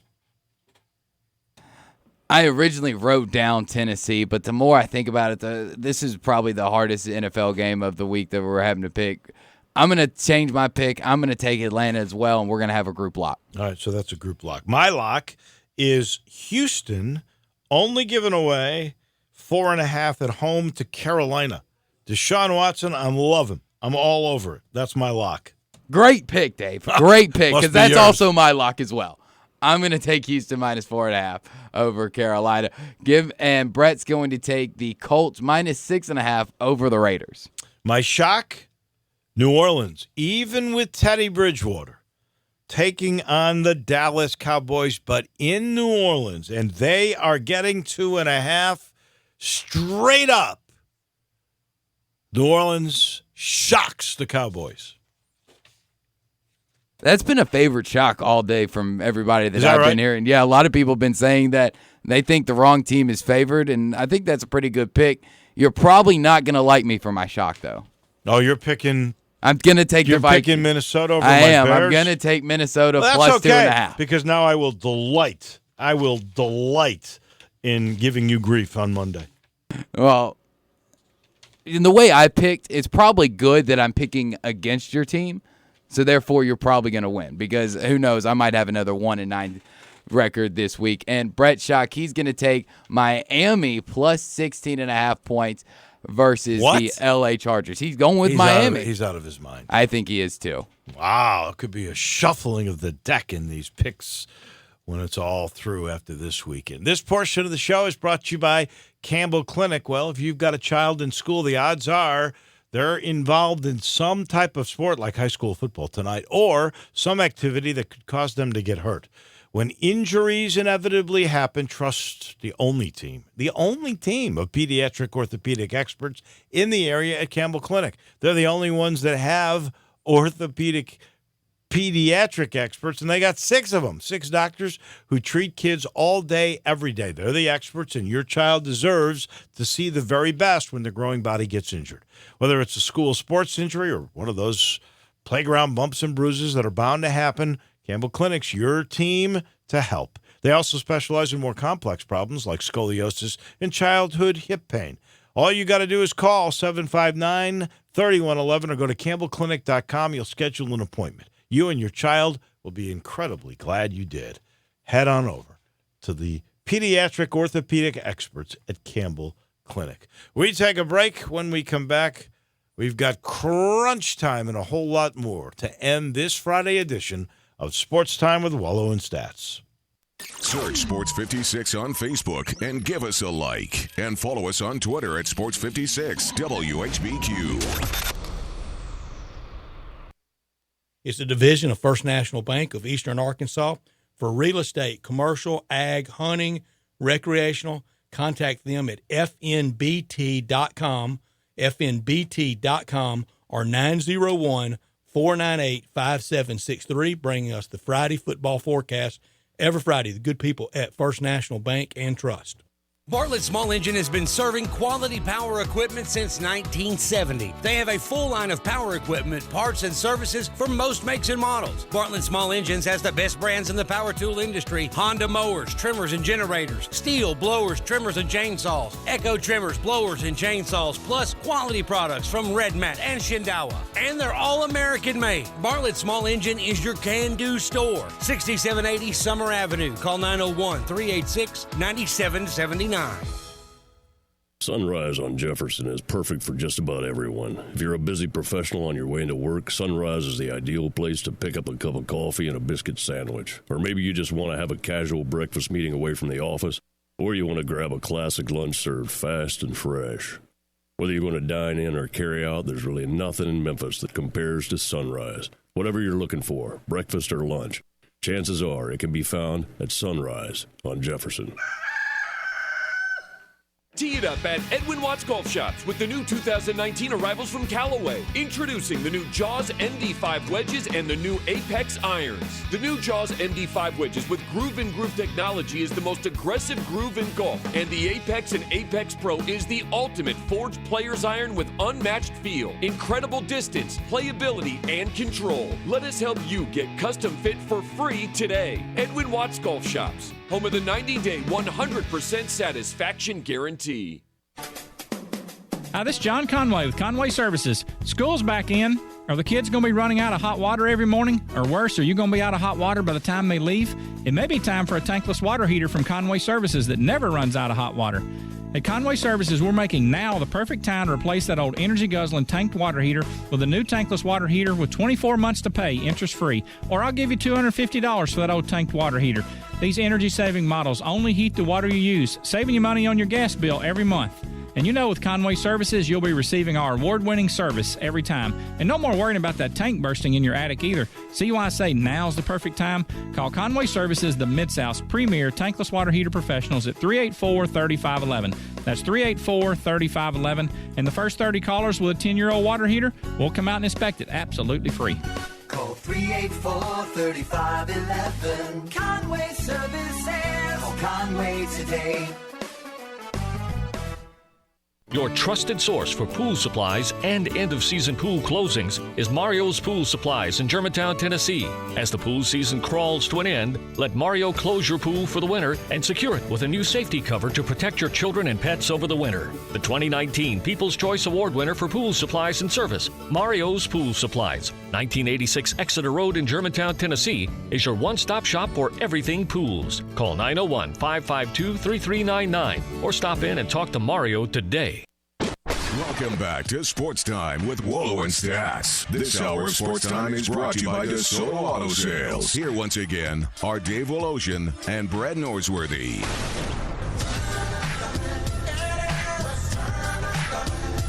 Welcome back in. Final portion on this Friday. Brought to you by the Germantown Commissary, especially the new place in Collierville with the drive-thru and the cool patio by the track with their got local beers on tap. And tonight could be a nice night, actually, to sit out there. Or if you're going to tailgate and you're going to a high school football game tonight, they got the drive-thru. You want the ribs, you want the six-packs, you want the party packs, you just go right through. It's that simple. You'll love the new place. You'll love the old place. And they still do the same old Memphis-style hickory-smoked, slow-cooked barbecue. It's the place to go, whether it's Germantown or Collierville. And if you're looking for a place to watch college football tomorrow, even the pros on Sunday, they got TVs all over the place now. And they got little private rooms you can go to. If you've got a club you want to go watch, that's the place to go. And make it easy on yourself. Drop by tonight. Get some ribs for the tailgate. They'll love you.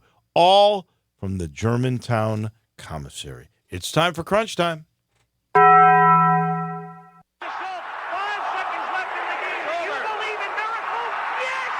This is Geraldo. It is Crunch Time. You are looking live. It's Crunch Time. In your life, have you seen anything like that? We'll take questions again for the student athletes at this time, please. He's a professional. He's pretty classy for his age.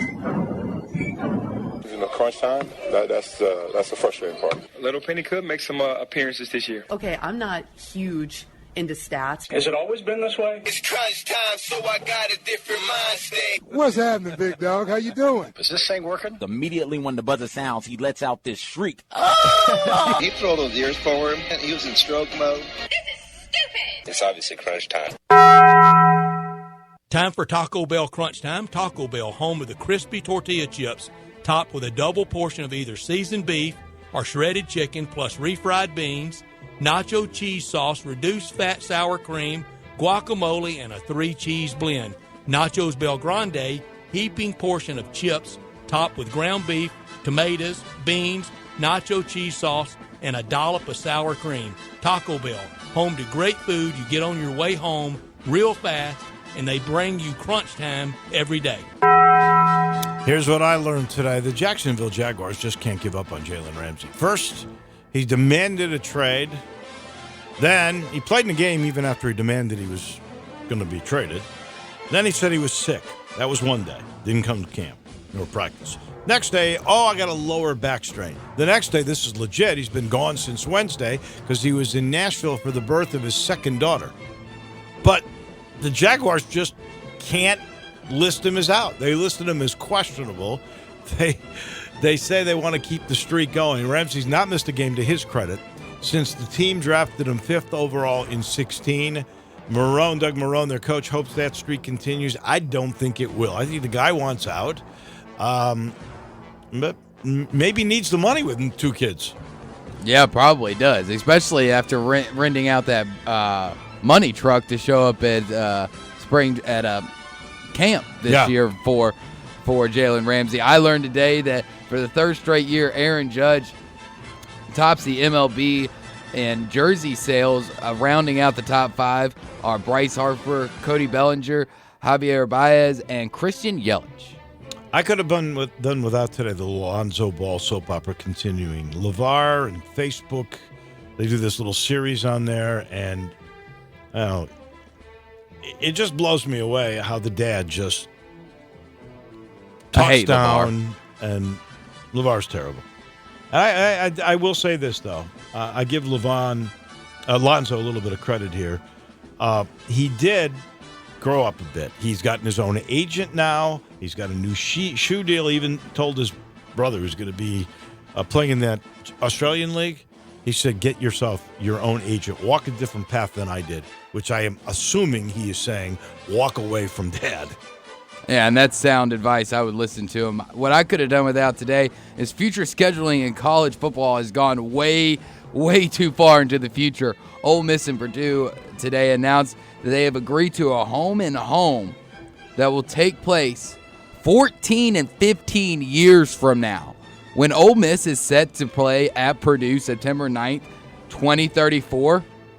It'll be 5 days before my 40th birthday. Well, that is way too far in the future. One thing for sure, the AD there and the coach there will not be there when that series is played. Watch all kinds of college football over the weekend, in fact, including tonight with Duke and Virginia Tech, our old friend Justin Fuente. No Cubs and Cards?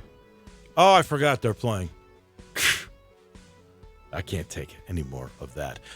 Great job today, Drew, filling in. We appreciate it. Brett will be back on Monday for the Jewish holiday. I will not be here. I'll see you on Tuesday. Have a great weekend, everybody. Get your gun, Nelly, and saddle up Penelope. It's Western Trading Days at Sunrise Buick GMC. Old-time trading prices on over 700 new Buicks and GMC trucks, and the Sunrise Used Car Corral has over 500 in stock. Branch managers have been told to cut prices to the bone, and remember, you can bring your car to Sunrise Service no matter where you bought it. If you're a good person with bad credit, SunriseMemphis.com will help you put one of your brand on these little fillies. Free hot dogs and Cokes at the Chuck Wagon. Western Trading Days going on now at all 3 Sunrise locations. We make it fun to buy a car again.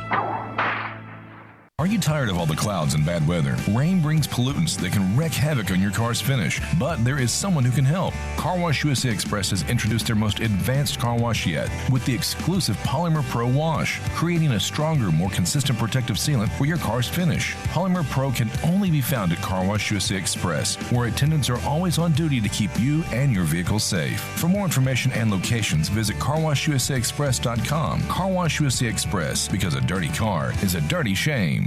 Family Leisure has the world's biggest spa sale going on now. Over 50 spas in stock and ready to sell. $8,000 spas now just $44.99. 4-person spas starting at $24.99. Swim spas from $89.99. Huge discounts on all spas. Get the lowest prices of the year with special financing available. It's the world's biggest spa sale happening now at Family Leisure. Whitten Road at I-40, where family and fun come together. Got something you want to get off your chest? You better have a backup plan. Want to join the conversation? Someone needs to tell him he has to grow up. Join us on the First Bank phone lines at 360-8255 or the First Bank text line at 67129. We are Sports 56 WHBQ Memphis, WIVG-FM Tunica Memphis, and WPG-FLP Memphis. Flynn Broadcasting Stations. One thing I've learned over the years, no matter what you're buying, the smart thing to do is to buy from someone who sells quality products, delivers great personal service, and knows their business inside and out because they have over 2 decades of experience. When you're talking about insurance, it's more important than ever because you're counting on your agent to come up with a policy that's exactly what you need from a company you can absolutely depend on, be there when you need him, and